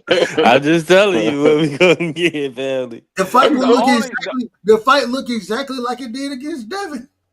no, Look, the I'm only fine. person I give him, 100 with you. if I'm gonna give him the shot to beat anybody, the only person I would give him a shot with is probably Richardson Hitchens. That's probably the only person that he has a shot with. Gary, I think Gary stops him. Yeah, Matias, I think Matias stops him. I think Tio outbox him. I think the only yeah, person that he has a chance with is Richardson Hitchens, and I still think Richardson Hitchens outbox him. I think he got a better chance against Tio than Africa. Nah, because he's gonna come forward because of with his Tio, size. and Tio fight better on the back foot. yeah. Yeah, yeah. Tia you, gonna you have a you field pointed day. that out, Dub. You Hitchens, pointed that out before anybody. but Hitchens fights better on the back foot. And I think Hitchens is a better back foot fighter than what Tio is. Tio a counterpuncher by Yeah, nature. but the the, But the if you difference, can, if you still have an opportunity, and you tell me the fighter that you didn't see try to press Tio out. Ain't nobody tried to press him out. I think Josh Taylor did. Josh Taylor did. no Yeah, Josh man, Taylor was on his helmet, Nah, man. man. man, Steve Claggett was on T.O. helmet, man. I Steve don't know about T.O. I'm with Dub. I'm with Dub. T.O. has No, some defensive I lapses. mean He sits on the Josh ropes. Taylor. Josh Taylor wasn't successful in his press, but he tried to press Tio out. He just wasn't successful. Josh Taylor was used to being a better boxer, and even even before the Tio fight, when he ran up against what's the brother Jose name? Ramirez. No, the brother from Jack England, Catterall. Catterall. He some type of way he got that win. He should have lost that fight. You know what I'm saying? But at the same time, Jack Catterall put hands on that man, and Jack Catterall he was boxing off the back foot Hold on. much better than Tio was boxing off the back foot against Josh Taylor. When Josh Taylor was at his most effective, right? Josh Taylor, he had the length, the range, and he would press you. Well, Yeah, against somebody like Teofimo Lopez, when he was a slower fighter, which I think that I still think Regis won that fight against uh, um, Taylor. I thought Regis won, me personally. And I think Regis is a better forward coming or he pressed forward much better than than I keep saying Jack Catterall than Taylor did. Josh Taylor. I think Regis Well, he is gassed out a little bit. It seemed like. I don't disagree with that. All I'm saying is I agree 100% actually that Regis that he gassed out in the fight. I still think he a better come forward fighter than what Josh Taylor is. No, I'm not saying that he's not a better come forward fight. I'm just saying Josh Taylor did try to press T.O. He just wasn't successful. Look, can He I say tried. something real quick, fellas? Oh yeah, let me say this. Salute to my brother T Hill in the building. T Hill with the spill. Uh, the California connection. How the audio coming through? Hey, I don't know. I might be out of order, but I'm just now getting off work and I'm in the car whipping with the windows down because it's hot in the mud. So shout out to my good peoples. Shout out B3, D Free, BBO, Marky Dan, Mr. Respectfully. Mr. Chairman, you know what I'm gonna tell Mr. you. Chairman. Mr. Chairman, roll the windows up and turn the air conditioner on. That's what I'm gonna tell you. My bad. Out of order. The notorious BBO. I'm out of order. Though. We going back Hey, on me. I know you got some AC in Gas that about $5 a gallon 1976 out there. Impala. I know you got AC in that 1976 Impala. Roll the windows up, turn the AC on, because I know Thomas Hill riding around in a 76 Impala with hydraulics. I know he is. He looked like the type. Crazy, man. Oh, but my bad. I wanted to play the drop for my man T. I know he support Abdul Wahid. I'm not gay no more. I am delivered. I don't like men no more. I said I like women. Out of order. Hey, we would call security. I would say security, but we got D Free in the building. He already running security. D Free, you gonna have to enforce the security around here on that. Hey, you know what they say, D Free. If you see Dub right side come on, hit him in the back of the head. As soon as you see him. You gotta run your dub drop too, man. Hold on, they said what? Hold on, they said what? When they see right side, hit him in the back of the head with the Billy Club. He talking too crazy.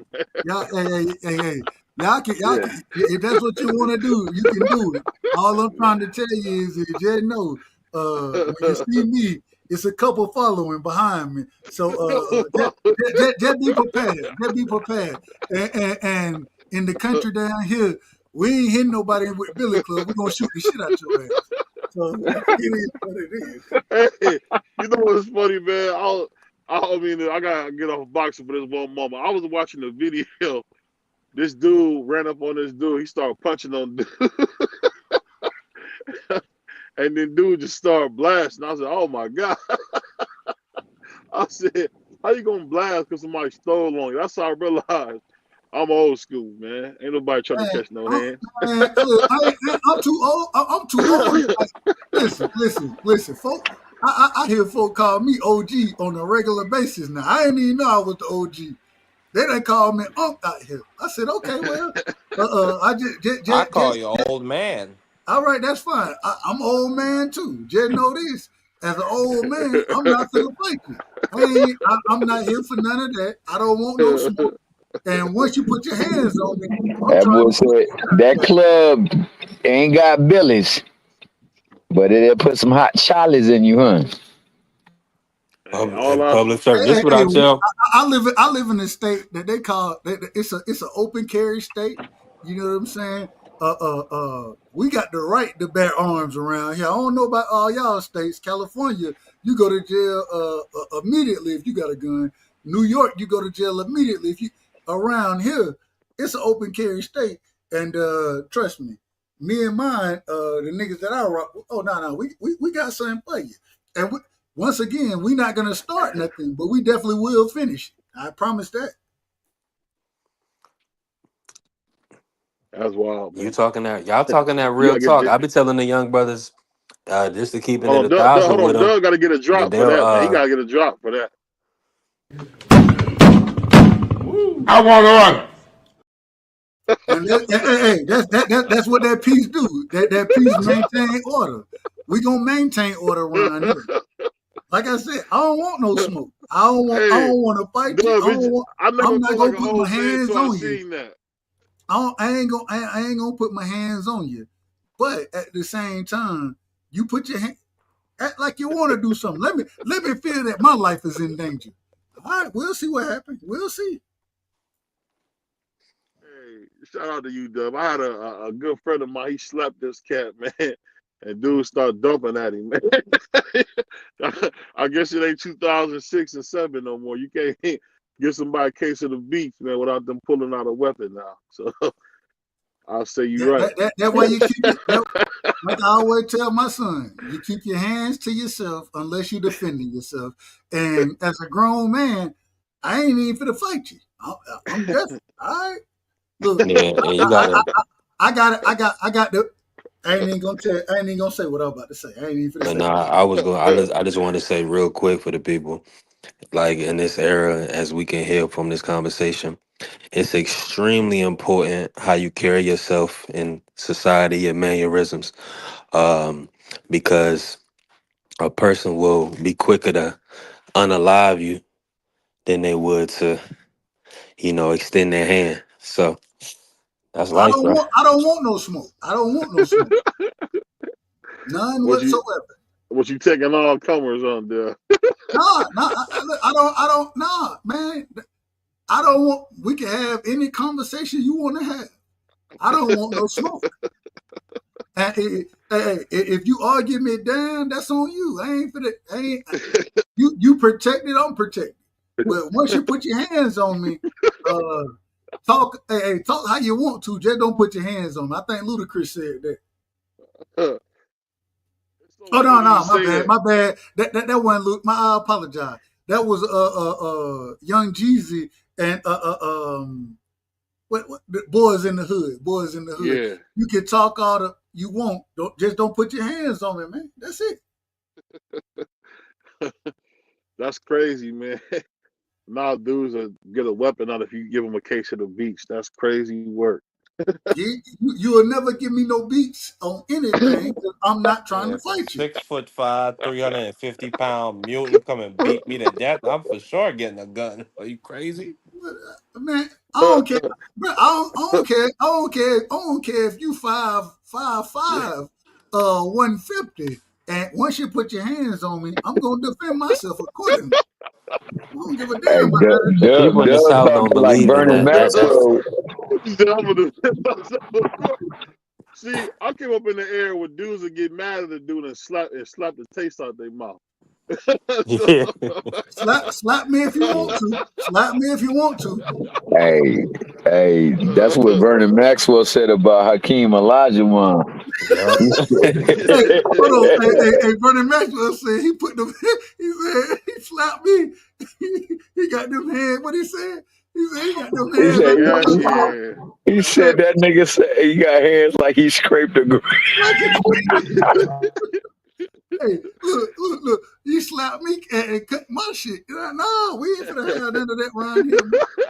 We ain't finna have that. My man said, "Well, Max, I know you had to say something." He said, "Well, Hey, let's." Max said I cleared that whole locker room out that day, boy. Hey, listen. As somebody the size of BVO smack you, you gonna have to put them down because you'll never forget that ever in your life. As big as hard of a smack as Olajuwon or a guy the BVO size or a guy the size of Doug, if they smack you in your mouth, you'll never forget it. I ain't look. Got them pachyderm I ain't hands. put my hands on you. I ain't B3. One thing I never put my hands on you, and the reason being because, like I say, I gotta have. I need to make sure the law is on my side. That's what I need to make sure. As long as you don't, I ain't gonna put my hands on you. You don't put your hands on me, cause I'm too old to fight. They call me No, old that's man. real spill. I You got know, bad. I still got bad knees to this day. When it was storming, around here earlier today. I woke up, my knees was hurt. So I'm just trying to think. I don't want no smoke, but I Yeah. will that's finish. I will end it. I believe in productive communication, but I also believe in protecting yourself at all times, That's just what it comes down to. I'm B3. I'm a communication major. You know what I'm saying? Exactly. I'll talk to you all day. I'll talk to you all day. Like I said, just don't put your hands on me. That's it. 100%. That's so crazy, Dub. Because man, when we was growing up, that was the thing to do, man. We had issues, man. We put hands on you. That's when we Yeah. was kids. That's when we We was was kids. kids. We ain't That's kids true. no more. We ain't kids no more. We grown folks. We That's old. true. Look. But these kids not knuckling up. Unfortunately, that's the thing. Well, hey, they ain't got to. Just don't put your hands on me. I promise you. I promise you. I'll pull before you do. Promise that. You got a quick But hand, this, quick trigger. I don't, Yeah, Mr. the South don't play that. The South don't play that. Mr. Chapman. I don't want no smoke. I don't want no smoke whatsoever, Mr. Chapman. I don't want no smoke. They'll But tell you you lay, they but they say hey, you got to be real but careful Dub down will lay there. Smoke somebody free out talking about society. he don't want no smoke, but he'll lay you out, but he don't want no smoke. Hey, if it ain't smoke, it ain't nothing gonna happen if it ain't no smoke. Ain't nothing gonna happen. We look, everybody is gonna be in the good. As long as if you want to talk crazy, talk as crazy as you want to.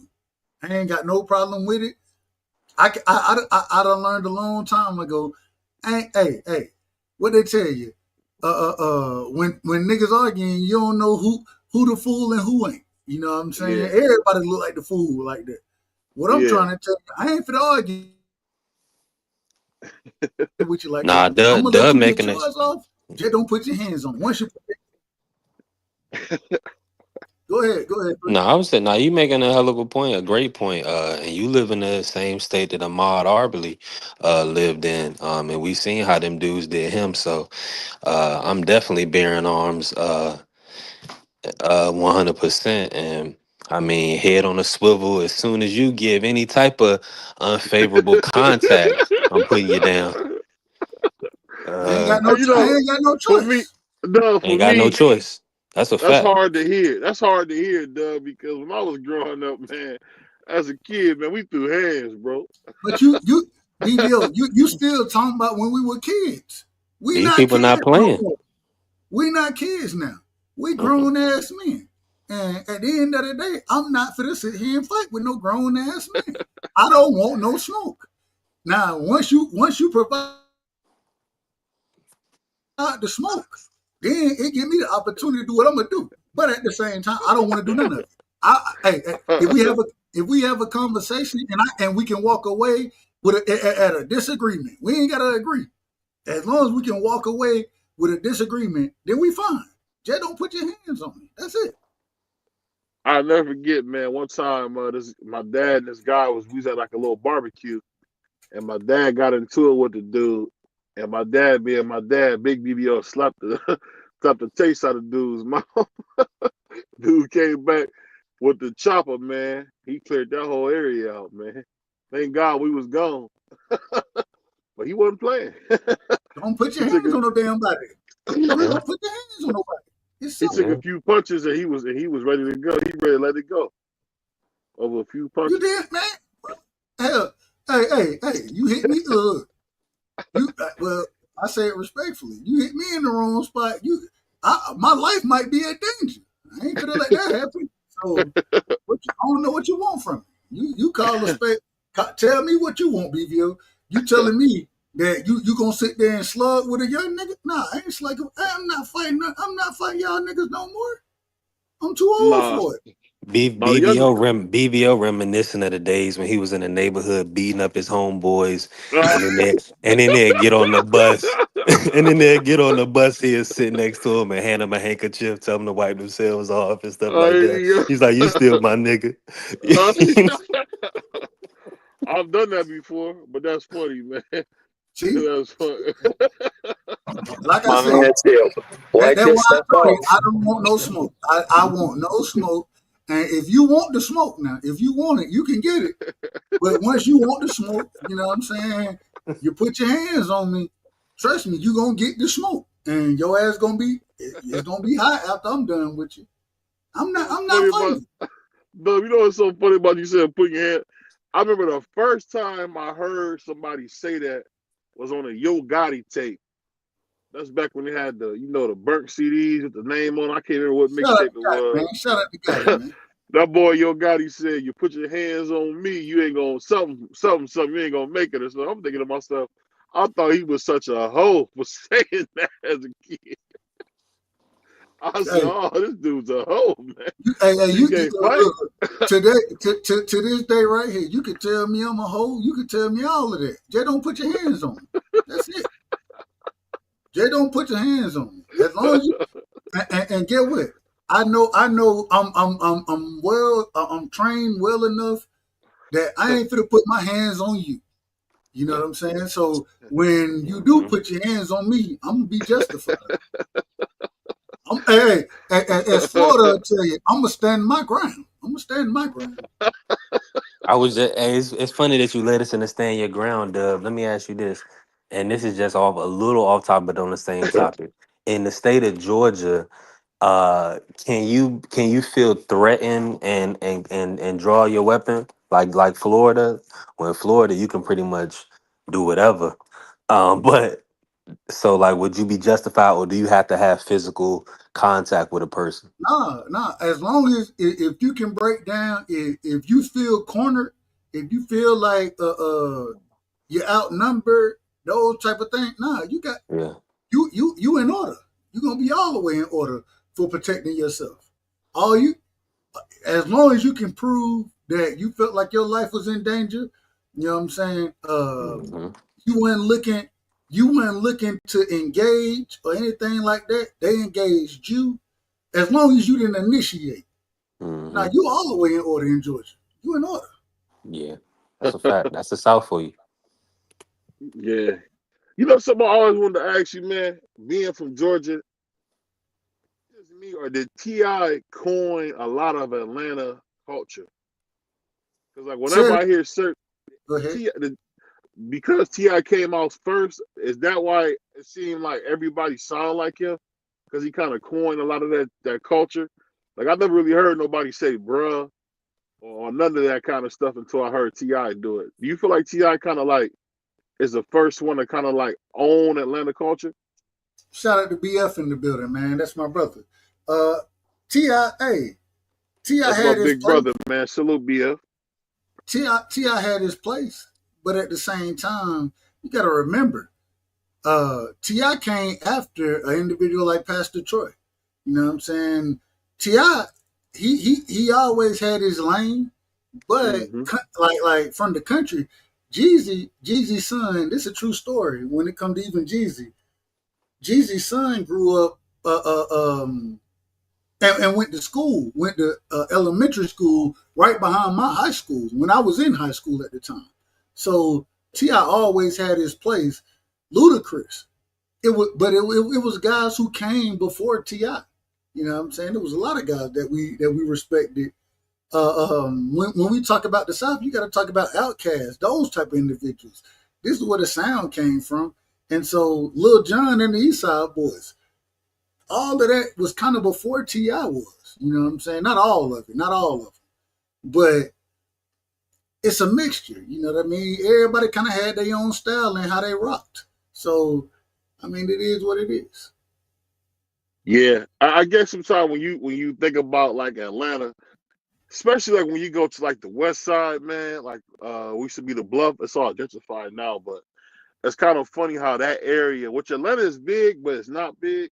It's crazy how such a little bitty city like Atlanta really contributed to so much of what we see today, man. It's wild, man. Because I Man, still most go folks, ahead. most rappers didn't come from Atlanta. They ended up in Atlanta because that's where things were going on at. But a lot of Georgia rappers come from the country. You know what I'm saying? I don't know. Go listen to one of my favorite groups, Field Mob. They from Yeah, Albany, Georgia. You know what I'm saying? When you go listen to one of the songs that made it big as far as rap goes in Georgia, Swag Surfing. You know, the yeah. first time, and I was in school at this time in Valdosta. Valdosta is South Georgia. Hmm. We probably 15, 30 minutes away from Florida when I was down there. Well, it's still to this day. But Swag Surfing dropped, that's where it dropped at first. So Atlanta get the credit for a lot of it because Atlanta is where you go when you start to make it. That's where you go because that's Mm-hmm. where the big producers are. That's where the studios are. But a lot of those guys, they're not from Atlanta. Even the song "Nuck If You Buck," they claim to be from Atlanta. These niggas, they hold on, they from Henry County. Henry County is not Atlanta, and so you seeing folks they claim Atlanta, but the reason they claim it is because that's where you get the notoriety from. One of the things you always hear me tell you, I ain't from Atlanta. I'm from the country. You know what I'm saying? And the reason I say it is because I don't want, man, I'm not, I don't want Atlanta clout. You know what I'm saying? Atlanta, they got more clout than anything. But at the same time, the best that you done heard of, the best you done seen, them niggas come from the country of Georgia. You know what I'm saying? And when I say the country, I don't mean, we know Georgia state. I'm talking about the actual country. You know what I'm saying? Country ass niggas. That's where the best are. And so Atlanta is Atlanta, and shout out to Atlanta, but that ain't where the best come from in the state of Georgia. Yeah. So who's your favorite group from Atlanta? Is it Outkast? My favorite group from Atlanta? Yeah. Yeah, absolutely. Outkast. I'm a big Dro fan. Always been Ti. He's from the city. You know what I'm saying? Ludacris from the city. Those would be my guys that I really rock with as far as Atlanta go. But my favorite group is Field Mob. And Field Mob, like I said, they from Albany. So Is that the one with CeeLo Green in it?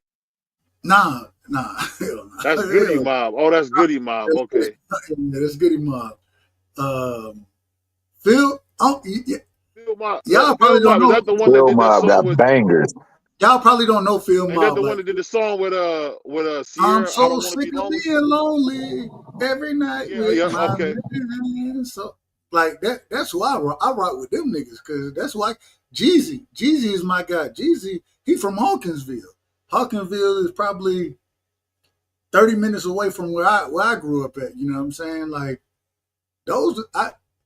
We supported niggas locally first before we could support Atlanta niggas. You know what I'm saying? Even being from the country, when we looked at Atlanta, we kind of looked at it as being something different from what we were.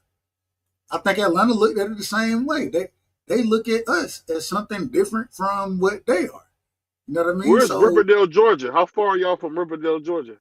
Riverdale is probably 15, 20 minutes outside of Atlanta. From me, uh it's south of Atlanta. So I go through anytime I'm going to Atlanta, I go through Riverdale. You know what I'm saying? So Riverdale is probably from where I stay, it's probably an hour away, hour 15 away. Atlanta's an hour and 30 minutes away. You know what I'm saying? So Yeah, that the funny thing about Atlanta, man, especially like rap. I always say, man, I think Gucci Man should have been bigger. I don't know why he kept getting in trouble, but I feel like Gucci Man is one of the greatest rappers that ever lived, man. I really feel that way. Gucci shot a video. I don't know if y'all ever heard of the song. It's called Still Remember, right? And the video he shot, literally, I put it on my son's life. Where my dad stays now, I done been to that gas station. My dad literally stayed a minute away from that gas station. And so the apartments that Gucci Man be talking about, literally, like my dad, he stay in a house or whatever off of what's it called? Fox something. But Yeah. he stayed literally right across the street. You know what I'm saying? If you pull out his driveway, you know what I'm saying, going right, when you get to the stop sign, the apartment complex is right across the street. And when he shot that video, it's at the Texaco that my dad, when he had a stroke, shout out to my pops, but when he had a stroke, the nigga still was trying to drink, right? And he'd be like, hey, go get me a 6-pack, and he drank Ice House. I don't know, y'all tell me a nigga who y'all know drink Ice House, but and he drank the the 16 ounces. You know what I'm saying? He drank the tall boys. Yeah, he gonna be in there burping. So he be like, "Hey, go get me." I'm like, "Pops, come on, bro." But literally, that Texaco is where they shot that video at. You know what I'm saying? So, hey, shout out to Gucci, man. But Gucci, he an Atlanta nigga. He from the city. Hey, my favorite part was when my man said on that. I don't know if y'all ever seen that verses. What he said? You send some more, I'm gonna send them back the same way. I said, dang. Shout out to But WAP, man. And do he get us? Do you think he get enough credit for what he did as far as finding so much talent? What would you say, Doug? Gucci, Yeah, the Migos, Future Gucci, Hendrix, Young Dolph. Gucci's special. You know what I'm saying? I don't think he get enough credit, me personally, but in as far as Georgia goes, I know, man, we get that brother a lot of credit. He when him and Jeezy was beefing, you know what I'm saying? Like, I know a lot of niggas. I rock with Jeezy simply because that nigga from Hawkinsville, but at the same time, shit, I was thinking to myself, shit, man, Gucci putting hands on this nigga right now, bro. Like, Gucci was that guy. He's always been that guy. Yeah, I mean, he just really. I tell you what, man, he don't get enough credit, man. It's so many great. Like, I don't know if you ever heard of Trouble. There used to be always somebody up and coming with Gucci, man. You know, Rollo. You know, the baby. It's crazy, man. Rollo, hey, when you talked about the bluff earlier, Rollo used to run the bluff. Like, hey, it'd be crazy out here, man. Like, I think a lot of them, they get into too, and I mean, this every city. You know what I'm saying? This rap in general, niggas being too much. I'm gonna just say, I'm gonna utilize the words nonsense right here. But I thought Rollo could have been one of those guys. I just think he too hood of a nigga. And there are times where your talent, you know what I'm saying, the work ethic that you putting into the streets, it oversees, it overblow, or not oversees, it overshadows your talent. And Yeah. I think Say that Rollo, one more again, Dub. Say that one more again. I That's true think speak. I think Rollo was one of those guys where you putting in so much work in the streets that Mm-hmm. the actual talent that you have, if you stay in the studio, and a lot of times Gucci was one of those guys that, nigga, I'm gonna put you in the studio. I need you in the studio. You know what I'm saying? Let's work. And you still trying to be a street nigga. Your talent gonna get overshadowed by your work that you doing in the streets. And y'all correct me if I'm wrong, but 9 times out of 10, I know a few guys who kind of made it out, but 9 times out of 10, that street life gonna get you caught up. Yeah, it always does. Hey, cause you know what I think I will say, man. When I first heard Young Joe, man, I thought he would be bigger, man. What you think happened to Joe? Why didn't he become as big as he should have been? You said Dro? Yeah. Well, I think T.I. was Dro biggest downfall.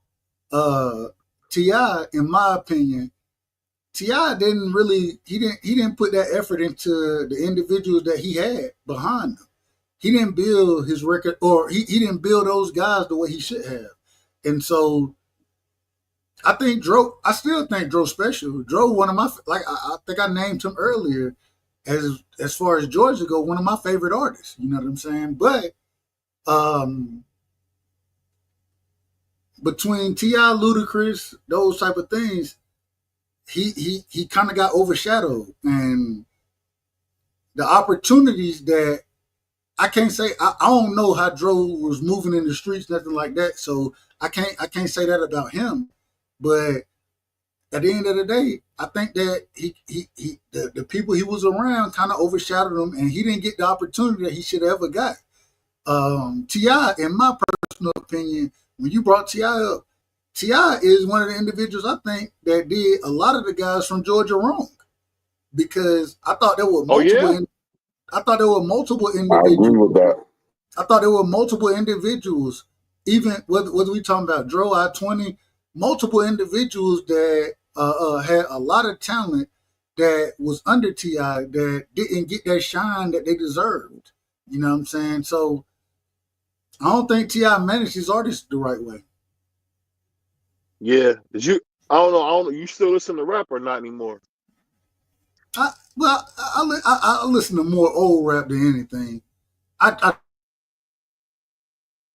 try my best to keep up. Shout out to my son. He still kind of got me there. You know what I'm saying? But I don't really listen to a lot of niggas like that no more. I don't really listen to rap like that. If you look at my playlist is old songs and it's old shit.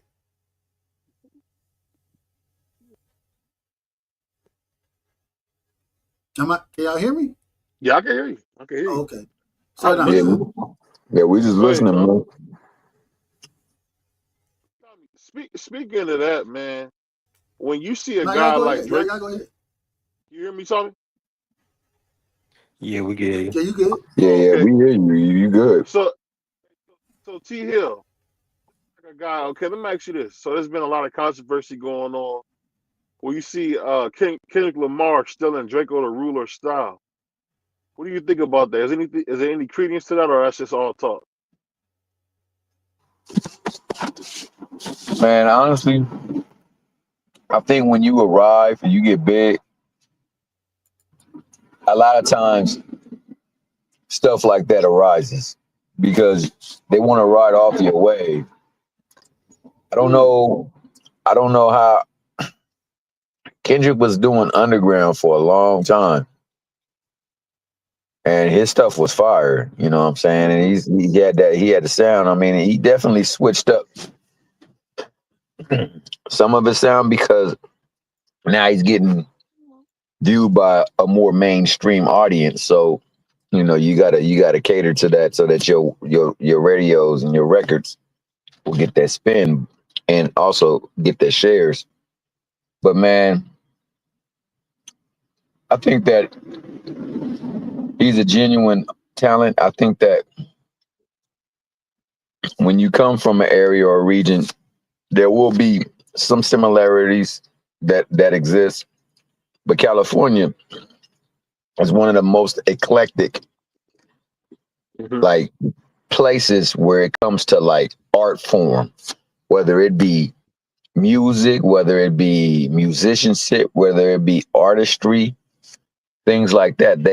There's a lot of variance in California, man, and there's a lot of styles. And I mean that exists, like Dub said, that exists everywhere to that they sometimes it be transplants that find it big in California, but they come from elsewhere and they bring their style or their swag too. So I mean, you'll have some influence with that, but man, I don't think that he bit his style off for anybody or he copied somebody. I think that he just got big. I think Wait, that's the same. Go ahead. Mother said like, cause in LA, y'all don't wear jewelry. That's just a thing in LA where they don't wear jewelry. And I felt like Draco was the first one wearing jewelry. You know what I mean? And now you see Kendrick doing it. It's just, I don't know. It's just different. That's all. It's crazy though because the in my opinion, this is just my opinion. The best rappers that you know what I'm saying, they weren't heavy wearing jewelry anyway. Yeah, for sure. The best wasn't. And I look at somebody like Jada Kiss, right? I'm a huge Kiss fan. It's hard. I think that man, Jada just bro, if you listen to their brother talk, he's just a regular ass nigga, bro. And anybody who has that where they can kind of miss it. There we go. Anybody who has that I can just be myself type of personality. You know what I'm saying? When it comes to boxers, I look at it the same way. Just be you. You know what I'm saying? You ain't gotta be flashy and shit like that. Matter of fact, when we grew up, man, niggas wasn't flashy like that. And the reason niggas wasn't flashy, the first reason is because you get your shit stole. The second reason is that man, the fuck I done worked this hard for money. I'm not spending it on this. I'm spending it on things that's important around here. So I think that, man, Kendrick got a very, and one of the reasons I think he one of the greats right now is because he's very down to earth. You know what I'm saying? He ain't worried about a lot of the other stuff. He ain't big headed like that. He very down to earth, and I think that's important in any profession that you do. Look at Kobe. When y'all seen Kobe walking around with jewelry on? You ain't never Yeah. see it. You didn't see that. And the reason you ain't see it, even LeBron don't walk around with jewelry on like that. The reason, man, I'm dedicated to my craft. I ain't worried about Yeah. all that. I ain't worried about all that. You can call me what you want to, just don't put your hands on me. That's what I'm trying to tell you. So speaking of that, man, what's your Mount Rushmore of Atlanta rappers, man? What's your Mount Rushmore four? Give us your top four. I don't know if, when I say Outkast, do I have to take that as one or do I take that as two? It's up to you. Yeah. Is it one? They won as a unit. So Who? I would say that they won as a unit, but now of Outkast, who do you rock with more? Man, you already know 3 Stacks. I rock with 3 Stacks. Yeah, that's my guy But right there. Big Boy makes some great music, man. Yeah, Big Big No, Boy Boy is makes solid. great music. that wasn't the question. The question, I'm not denigrating Big Boy. That's why I asked. Do I have to? Is that a unit? When I I say would say count them Outcast, as or is one. that one or two? That's my question. Count All them as right. one for So the if purposes I would at a go, Mount Rushmore. Yeah. You said I what? would go Outcast. He Okay. said count them as one for the purposes of the conversation. Yeah. So I would go Outcast. I would go. I gotta go Luda. You know what I'm saying? I think Luda very people, man, that man lyrically was crazy back in the day, like crazy work coming from Luda. Um Man, I still got feel. Well, are we saying just Atlanta or Georgia? But we talking about Atlanta, the city of Atlanta. All right, so I gotta go. All right, damn, You want me to I go gotta. first and then you go after me? No, We'll take a I'm little going. bit. I got Oh, it. go ahead. All I'm right, go going ahead. Outkast. I'm going Luda, Ti, and then I'm going Gucci. I'm going Gucci last.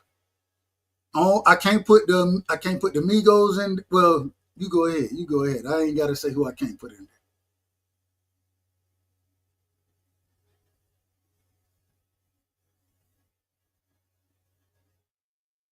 You gonna go? Me? BVO must have fell off a cliff. Hold on. I'm here. Oh, so for me, number one, I don't care what nobody say. I would have to put Ti up there because I feel like Ti kind of introduced us to modern day Atlanta. Number two for me is a guy Your mic, named. your mic trash. Your mic trash. Oh, Hold on, okay. your mic trash. What about now? You good to go now? Okay. For me, number two would definitely have to be Gucci Man. Who was number one? Number one was Ti. Over Outkast? Well, I'm talking about. I would say Ti is better than Outkast. All right. Ti I been ain't know. platinum a lot, bro. Ti been platinum a lot, bro. He is like a down I south don't go Jay by Z. what I don't go by with platinum. I don't go by that. I go by, well, go ahead. I'm gonna let you finish before I say anything. So after that, when I say Ti, number three for me definitely gotta be what's the Who was dude? number two? I said Ti, Gucci Man, Okay, Gucci Gucci Man. number two. Gucci number Number two. Okay. number three is Jeezy, and for me, I don't know if he count as a rapper, but I would say JD, the producer slash rapper. He's not a I would have, rapper. but he do a lot of rapping though. BVO cut up right there. All right, let me do mine then. Let me jump in on this. I wanted for starters for me. I mean, I grew up on Outkast and Luda first and foremost. They was the staples. But I gotta put Gucci as my number one. Uh, then I gotta put Luda as my number two.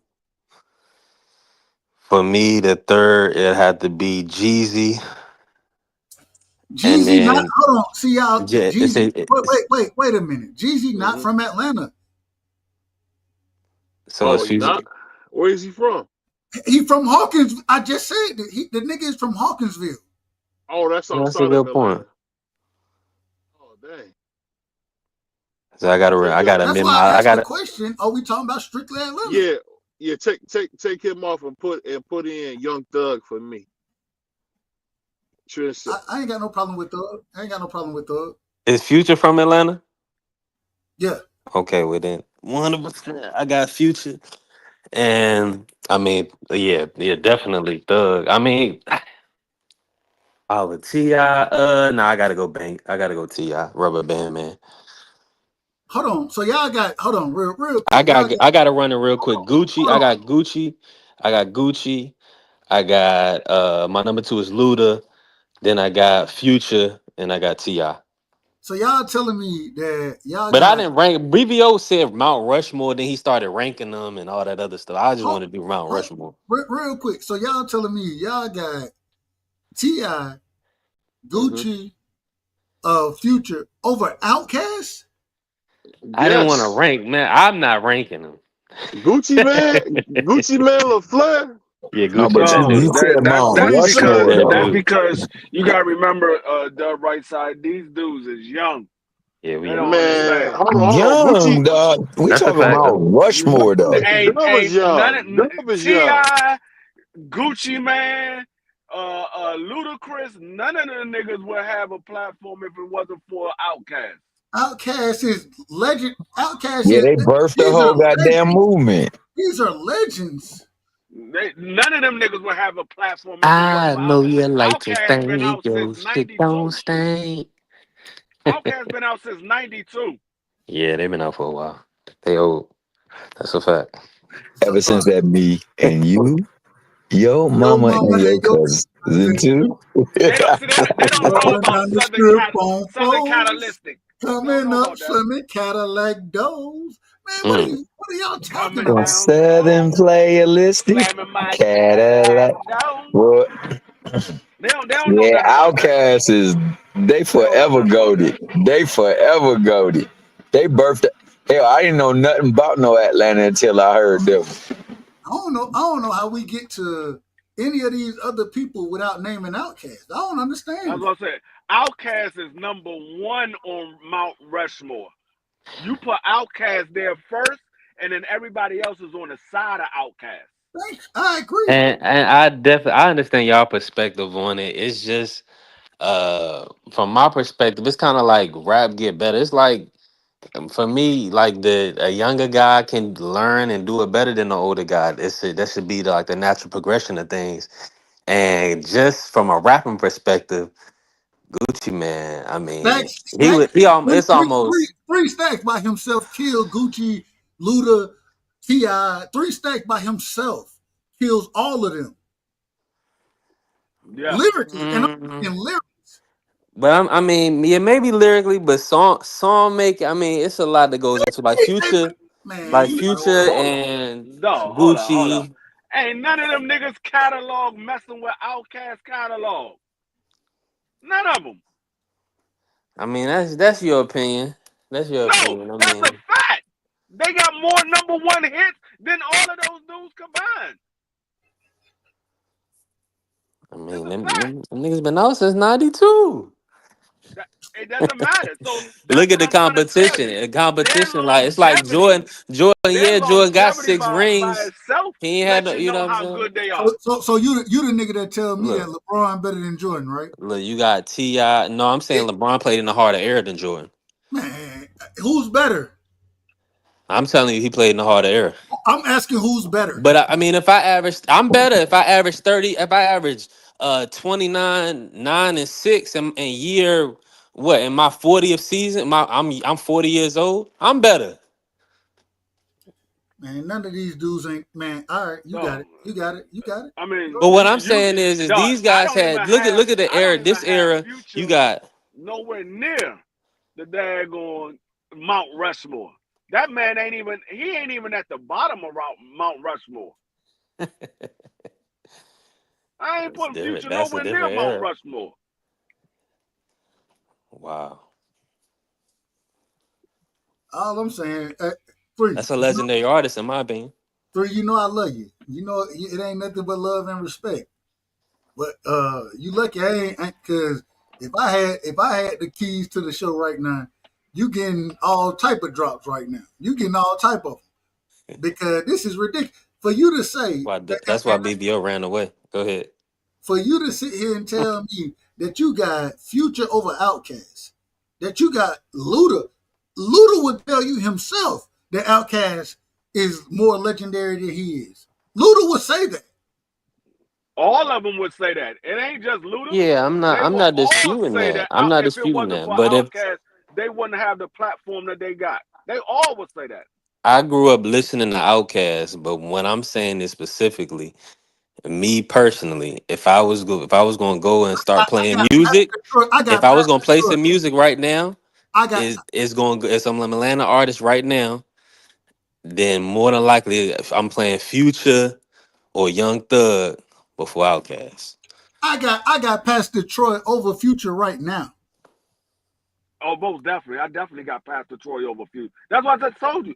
Future is nowhere near my Mount Rushmore. Nowhere near it. He got more collaborations than he got actual albums that he did himself. Most of his music is collaborations. Bro, that's wild. I ain't know folk looked at it like this. Hey, Listen, and other people. I mean, if YB was from Atlanta, he would be the number one. Be younger people from younger than me would say YB was number one. You know what I'm saying? It's just a different era. We why? listen. We because you gotta understand. No, we not spinning those. They're not spinning right now. No, Future Man, and Young when Thug you and these say guys is when you they making but music currently. this is just what y'all because you ain't don't listening, understand. y'all When you y'all say don't know what y'all listening to. That's no the Mount problem. when you say Mount Rushmore, those are the people that laid the groundwork. Like when we got Mount Rushmore, you got Lincoln, you got George, you got I forgot the other two guys they got there, but I know Lincoln and George for sure. I think they got Hamilton or Jefferson up there. I forgot the other two presidents they got up there. But those are the guys that laid the groundwork. They laid the groundwork. That's why they on Mount Rushmore. So it's the people that laid the groundwork is who you put on Mount Rushmore, not the guys that came after them. It's the people that laid the groundwork. Yeah, but LeBron is on Route Mushmore. He came after. What are we You know talking what about? I'm No, saying? he's not. Kobe, Basketball. No, he's not. LeBron is a Mount No, Rushmore no, NBA he's player. not. He's on All right, yours. that's your opinion. He's not on Exactly, that's what I'm saying. So most if it's an people's Mount opinionated Rushmore. list, and it's an opinionated list, then I said that's he's where it's I gonna said go. he's I said he's on yours, but he's not on most people's Mount And Rushmore in the NBA. Michael and I Jordan's got not and I even got on most Ti people's Mount Rushmore and I of the got Future. NBA. They call Michael Jordan the GOAT, but he's not on the Rushmore of the NBA. You got guys like Jerry West, Wilt Chamberlain, Bill Russell, and probably what's the other guy name? Kareem. Kareem. I Those are don't, the guys they probably put on Mount Rushmore. It That won't be makes sense. Michael. You breaking it down in a better perspective, free because you you you definitely Outcast is definitely Mount Rushmore, Atlanta. I mean that's without question. When from the perspective you putting it on, that makes nigga, sense. nigga, But nigga, BDO kind of switched it up and started ranking them and then doing. all So, I'm saying, all I'm saying is this. This is the only thing yeah. I'm gonna say. You could give me if you give me Luda, I ain't got no problem. Ti, no problem. Gucci, no problem. when you tell me Future is above Outkast, bro, you done missed the whole. I can't even break that down right there for you. You done missed the That's like whole era. But you got that's like understand. me It's a. saying that's like I'm me gonna saying bump them if first I though. was I'm gonna keep doing it. if That's I a was fact doing a though. Mount Rushmore for New York rappers, Unfortunately, I'm gonna put daggone Pop Smoke on there over somebody like Run DMC. I'm not putting no daggone Pop Smoke over no Run DMC. No, but you got it. but you also live. You also live through most of it. You know what I'm saying. So you know what it is and what it ain't. Three, You know, what year you were born? Three. 93. 76. He said 76. Oh no, not He free, not said free. me. He's Respect, asking respect. me 93. Oh, I thought you said free. My bad. Yeah. I'm 5 years older than you. 5 years, and you Mhm. telling me that you don't. All right. I'm an No, I'm 88 just baby. saying. That was my first intro. Listen, this is my first introduction to music. Hey, Was out your like ass was Lil your Wayne ass with was 500 Degrees. That was like my first album I ever got. Like Lil Wayne 500 Degrees. Let me slide in the Benz with the fished out fence. Hit the mall with my girlfriend dished out ends. Juvie, Cause you know it 400, ain't 400 tricking if you degrees, got it. 400 degrees was better than 500 degrees. I'm telling you when I was introduced to music. Well, hey, So this it's is just a no different era. disrespect, three. This is no disrespect. Y'all, and I ain't calling you a YN. I think you a very educated individual. You know, you my brother. I love Oh yeah, you, man. college educated individual. Y'all nigga don't know D3. shit about music. Your ass was born when I was a junior in high school. You was born when I They, was a junior in high school. they didn't have that. That's why 9 times out of 10 I get my opinion, but I ain't telling y'all nothing.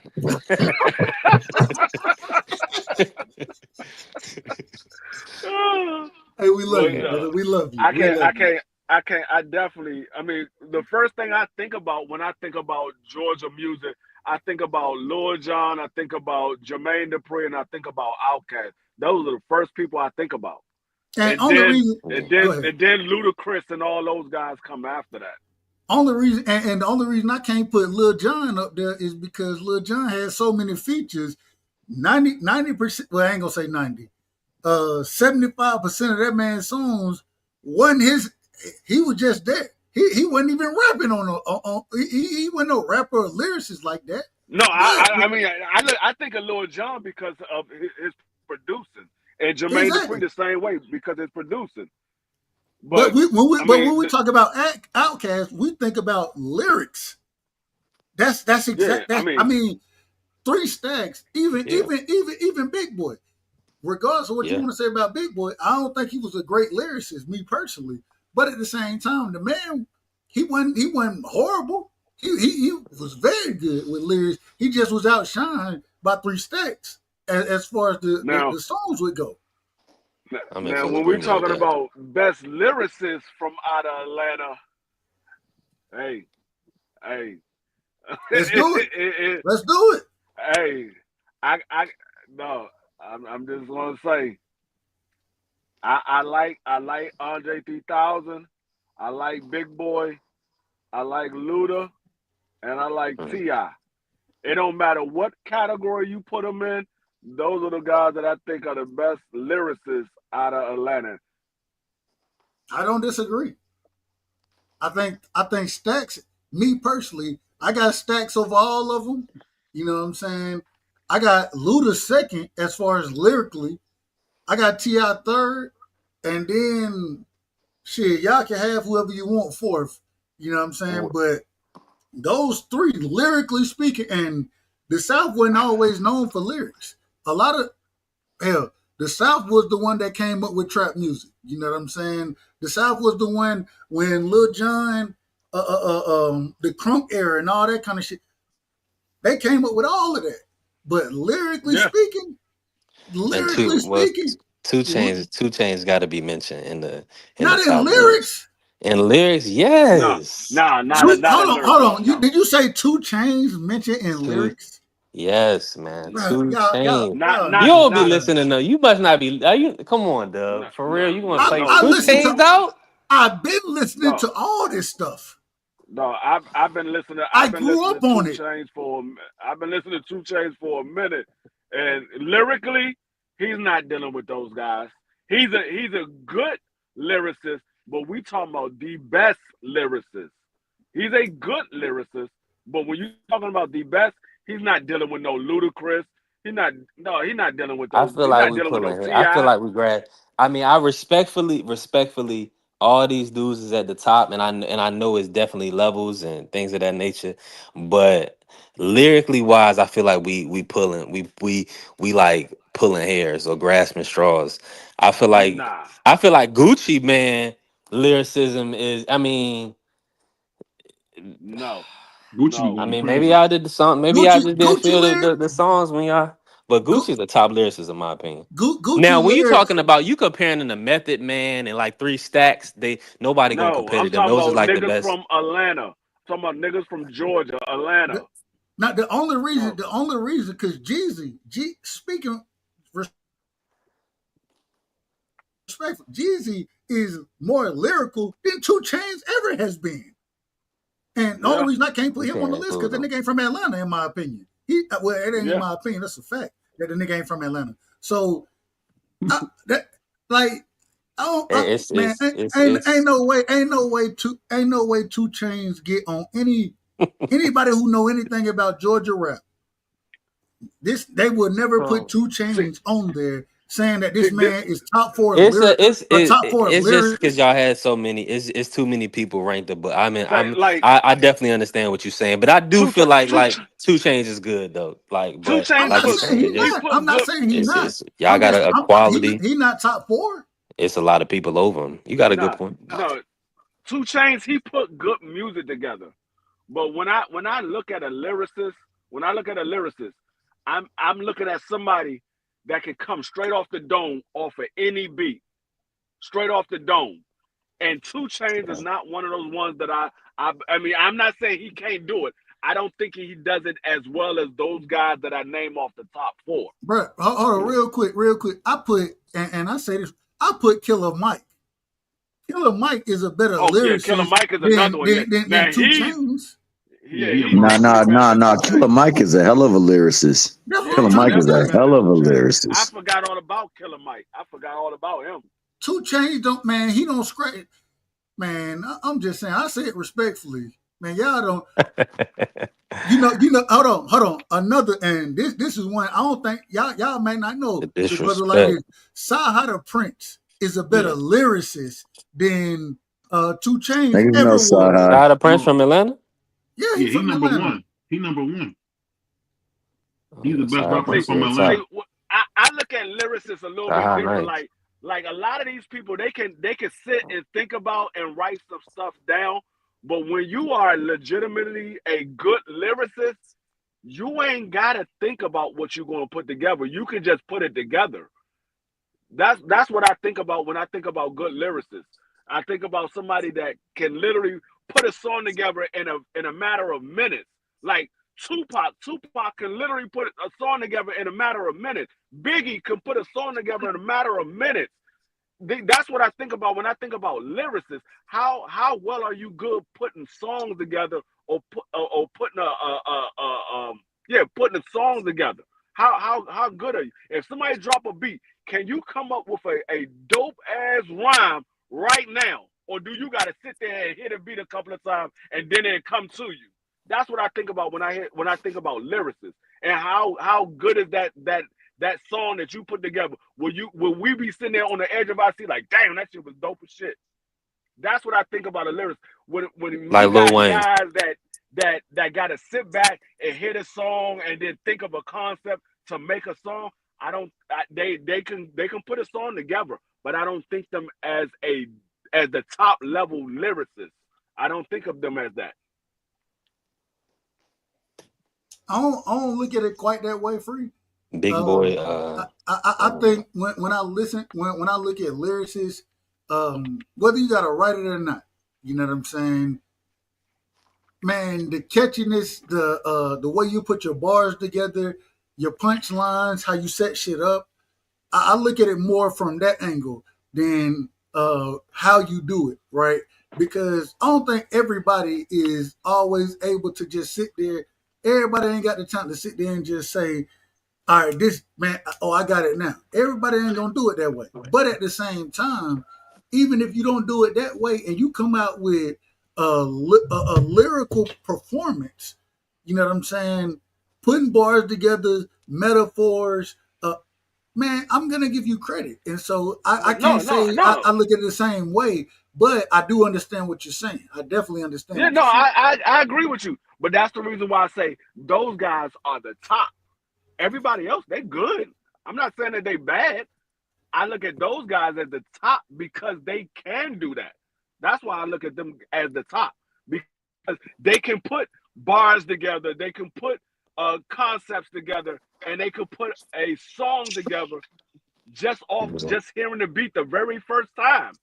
That's why I put them at the top because yeah, these guys can do it too. It just takes them a while to get it all together. These guys hear that same beat and can do it at the drop of a dime. That's why I put them at the top.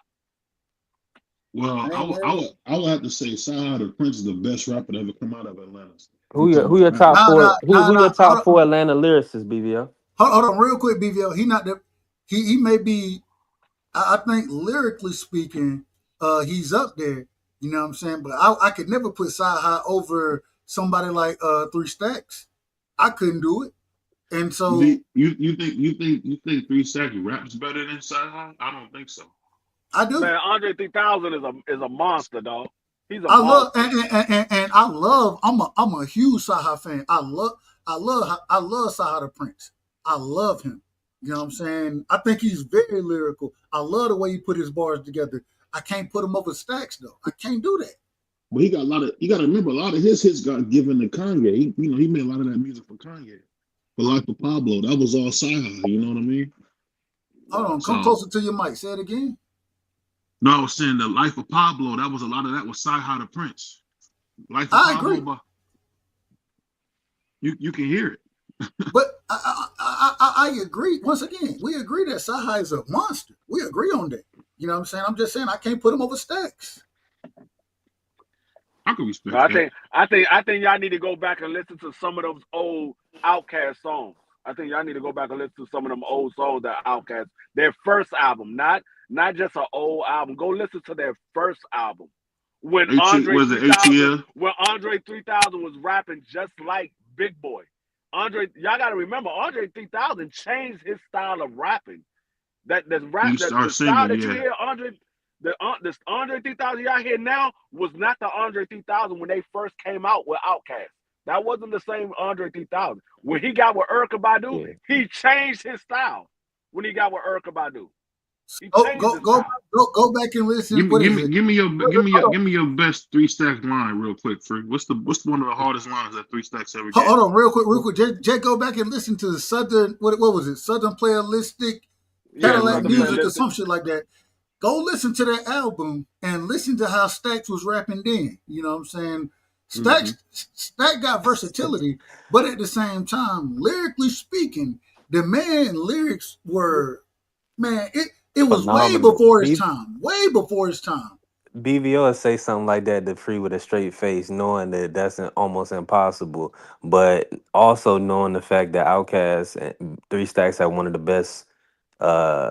I Hold on. mean, his What was hold on? wordplay, What his question? song, which I was saying earlier, his song catalog is almost, I mean, undeniable, man. What are you Unbeatable. saying, Doug? Hold on. Hold on. What BBO asked?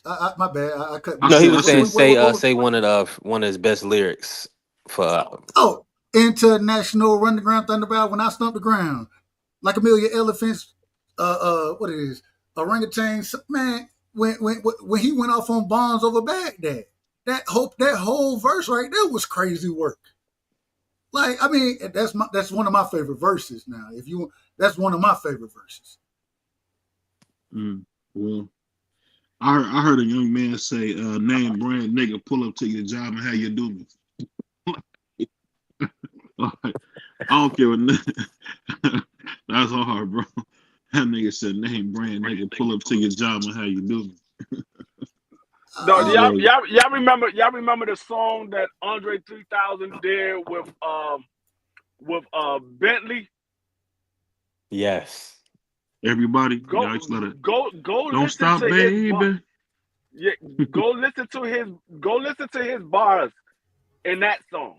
Just listen to the bars that he spit in that song.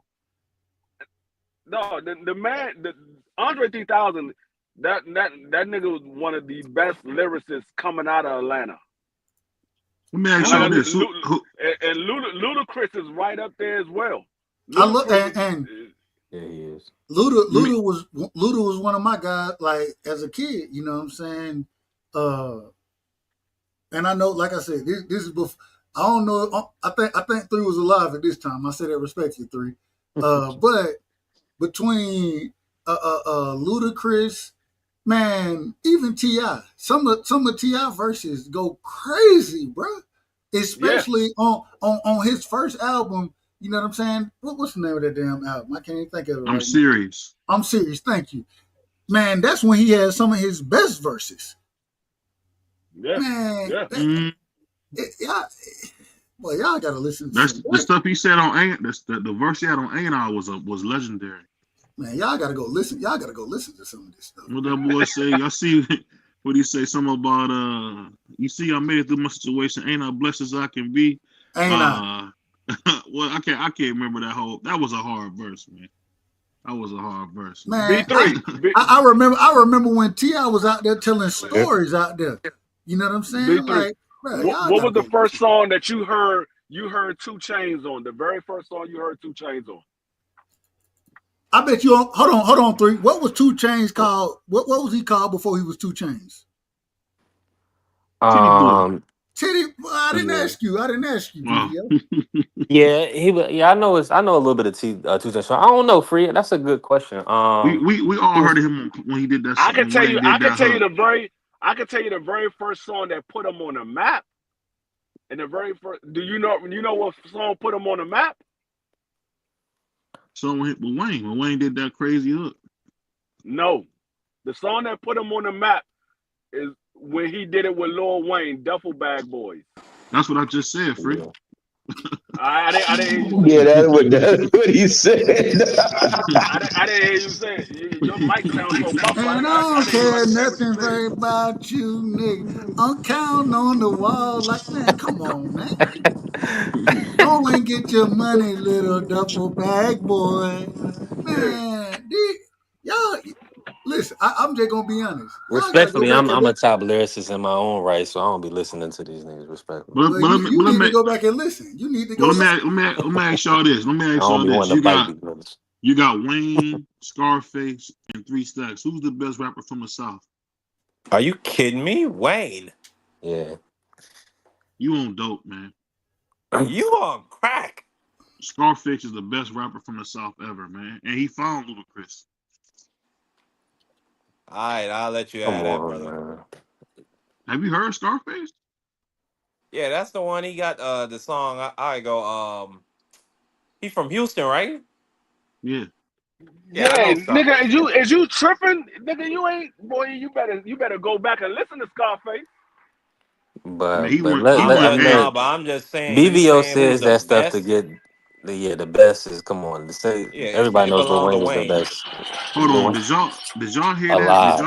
Did y'all hear that verse that Tupac gave him on Smile? He ripped that nigga apart on Smile. As I open up my story, Man. Man, Lil Wayne freestyles off the talk about off the dome. Lil Wayne freestyles is better than a lot of these guys' albums.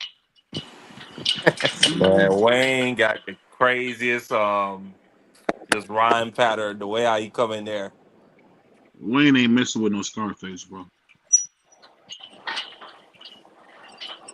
Man, BVO like anybody that look And like a tricks pastor, on the man. bomb Anybody like that what my man Scarface say? How can a man walk the projects and surrounded by a mob and not be God? Whoa, The that hardest nigga. thing I ever the hardest thing I ever heard Scarface say, I got off the phone with my homeboy, he just lost his son. He said, he in a better place because God loves all, hates not one. Like I'm like, this dude cold. Y'all ever listen to daggone Jesse James by Scarface? Mm-hmm. Yeah. Mind playing tricks on me.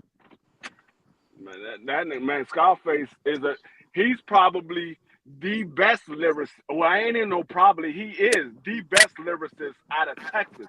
Forget Houston, out of Texas. Period. I would say I think he's the best rapper out of the South ever, in my humble opinion. I think him and Wayne, you can decide who you want, but I feel like Scarface is a monster. Yeah, well he had Biggie saying I'm not from Houston, but I rap a lot. That's because of Scarface. That's what that was about. But anyway, y'all, it's getting late, man. It's hard for me to put anybody over Scarface from the South. It's hard for me to put anybody over Scarface. But Scarface, that guy, man. And I mean, I'm a little biased because I was a Scarface fan, but Mm-hmm. I listened to Scarface all the way back when he was with the Ghetto Boys, and this nigga just kept putting hits out after hits after hits after hits. It's just hard to put anybody from the South over Scarface. Yeah, especially his last album, Deeply Rooted, was really good. He got a great catalog too. And then the fact that he found Ludacris, I thought was huge. Yeah. Yeah, it's good. It's good that Atlanta can produce all these great rappers because they definitely can't produce a Super Bowl.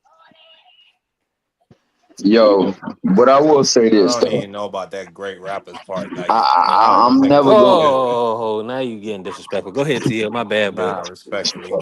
Great Nah, I rap. was just Come gonna on. say. I was just gonna say, man. I mean, everything is subjective and objective, dog. And I'm not gonna hate on what somebody else believes and what they think, man, because lyricism speaks to people differently. And if somebody feel like Future is on a Mount Rushmore, it's probably something that he felt like he brought to the game of hip hop that transcended the actual art form. But I will say that I do know that Lil Wayne, Scarface, Andre 3000, one of the dudes in the Goody Mob, dog, I forget his name. One of them had a flow pattern out of this world. I forgot his name. CeeLo Green. Yeah, I like CeeLo too. It was another dude though. CeeLo can sing, man. That's one thing Yeah, I'll give CeeLo. him. I think you might be talking about the dude with the gold teeth. Yeah.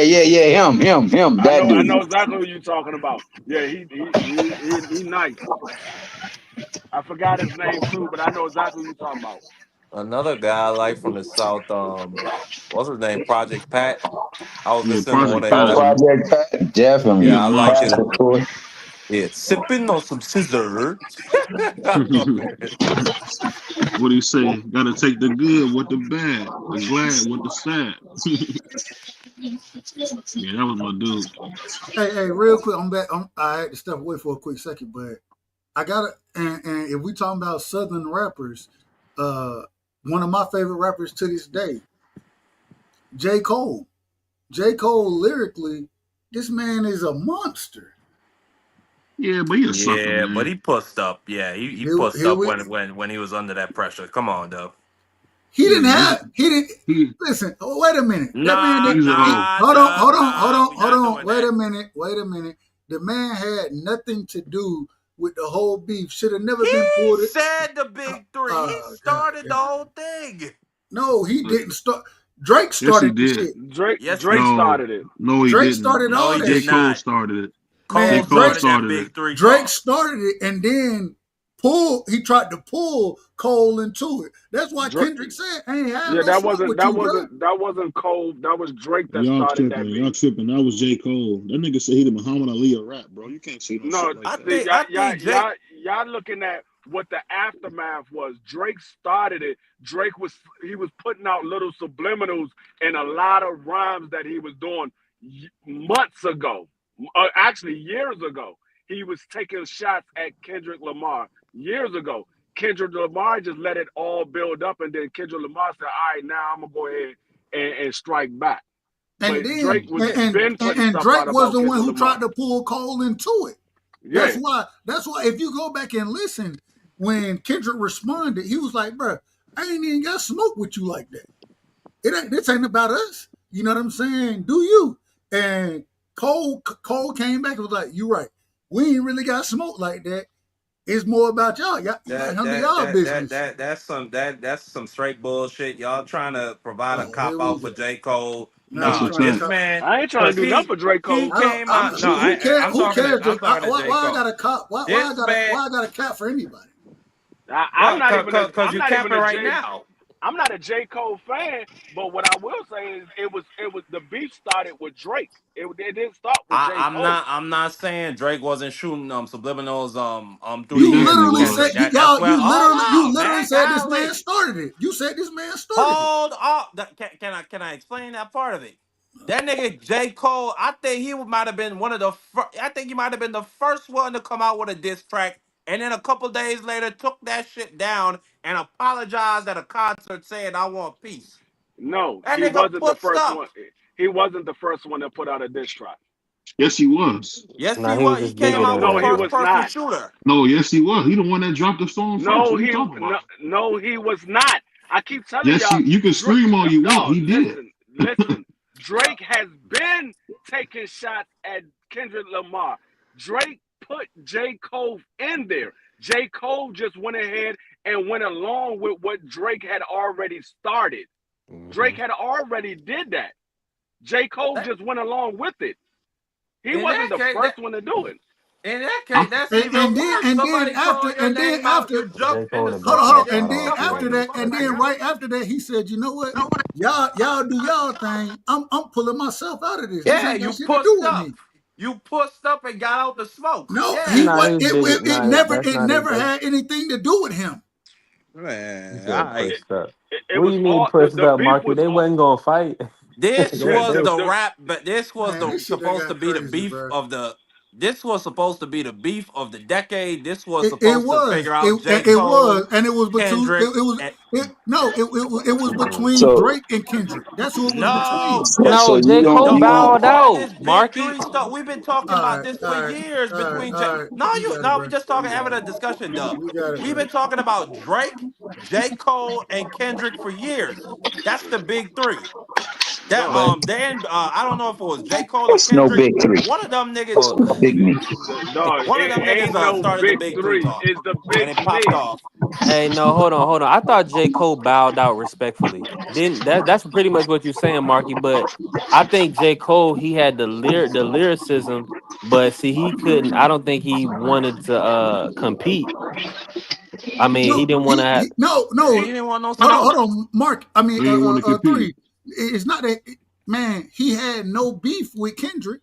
It was Drake who was trying to put him into the beef because Drake understood that if anybody is as lyrical as Kendrick, it's Cole.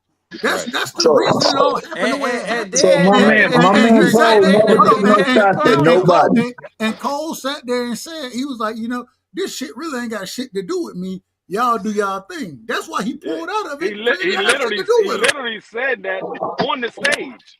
Literally I Yeah. said that on agree the with stage. what Free said about Drake starting it, but I do remember, like Marky said, I remember Cole shooting some shots too.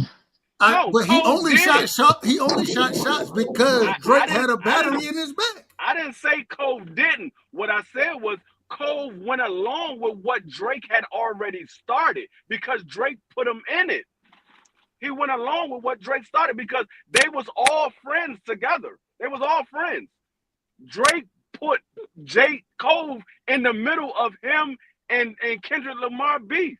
And so J. Cole, being though he was cool with Drake, he went along with it. And then he said, you know what? This ain't got nothing to do with me. Y'all go ahead and handle y'all business. I got nothing but love for Kendrick Lamar. I don't even feel right doing this. Mm-hmm. He did the right thing. Man, I feel No, like no, this. he So why absolutely you did the put? right thing because I don't think there'll ever be a collaboration between your boy Kendrick and Drake, and that would be fired because they didn't already did some fire before. But That collaboration with Cole and Kendrick would be like next level stuff. It's So still gonna be crazy. And once again, all I'm saying is at this current moment in time, Kendrick, we know he a monster. You know what I'm saying? Cole, he right there with Kendrick, bro. As far as lyrics go, bro, the nigga is one of the most lyrical. He's a lyrical beast. Yeah, he J. Cole is a dope. Now I don't really like his music per se. He does put out some songs that I like. I'm not a big J. Cole I fan, was in the but sixth but he grade. is a dope lyricist. He is a dope lyricist. I just don't I I was don't like I his fuck with music per Cole. se. I I was in fuck the with Cole. sixth grade. She was in my math class. Brown skin, what? Brown hair and a. You know what? Hey, bro. A Nah, fat ass. Cole. Yeah, Cole was that guy. I remember. He came out. Oh, What was that group he had? He came out with when he looked like a bum and he had the Nazi dreads. mm-hmm. Dreamville. I like Yeah. what them dudes was doing. I think it was back like in 2020. They put out a good little album with Cole. Did you say he had Nazi dreads? Nazi That's what dreads. they that's what they call Nazi Nappy it dreads. dreads, in the nappy islands. dread. No, Oh, dread, naughty, dread, naughty. Okay, I thought he said. Naughty. I thought you said Nazi dread. I was like, I never even not, heard of it. I've never heard of this. I mean, dreads ain't nothing but a big old knot. That's all it is. That it is. That is very true. But yeah, I mean, no, J. Cole, he's a dope lyricist. Like I said, I don't care for his music because of um his music reminds me of like that common type music or that KRS-One type music. It was more educational type You music. don't like? And Hold on. You didn't like KRS One? nah, Mm-hmm. I never been a fan of KRS-One. Really? Never, never, Oh never. Me man, neither. The only thing I've ever liked from KRS-One is when they put out that Self Destruction. That's it. I love that was a great. I love this song. That's the only thing I ever liked from KRS KRS-One. I've never been KRS a One fan of was KRS-One. KRS One. Man, that nigga man, he was one of them guys. And I never been a big fan of Common, but Common is another one that's lyrically he's dope lyrically. But I never I agree. I never really rocked with Common like that. I yeah, thought and Common was Common big though. Common remind me of an old school J. Cole. It remind me of an old Man, school J. Cole. No, because Common beat Ice Cube in them. I can't say that. Common can I'm really I'm rap. talking about I'm talking about his style of rapping. I'm talking about his style. He reminds me of an old school J. Cole. you ain't like Sound of the Police? Huh? You ain't like Sound of the Police? Nah. All right. Hold on, real quick, free. Do you like Jada? Did you like Jada when he was Jada's still rapping, but did you like Jada? Jada? Jada Kiss. Of course. I've always liked Jada Kiss. He's one of the underrated lyricists out of New York. Nah, hey, I always say, hey, he the underground king. You know what I'm saying? Hey, you know what I was just And thinking he about? even said it in his own song. I say the most, but I be selling the least. Kiss was that guy, bro. I love Kiss. Go ahead. What you gonna say? Three. J. Cole, he was used to hoop or whatever. He was decent, you know what I'm saying? He wasn't all that, but it's funny that he believed himself that like he was really that nice to the point where the story is that he waited outside of Jay-Z office to have a conversation with him to kind of get on. And it's funny that he is like probably the best rapper from North Carolina in a while, in my opinion, or probably of all time, maybe. And he had to literally pretty much beg to get an opportunity versus these other guys. I mean, they move a little work, Mm-hmm. and I mean, it looks like the white man or the money, the machine just get right on behind them. But a lyricist, I'm sure it's a lot of lyricists out here, like even like Big Sean. A lot of times, Shout out to Big Sean.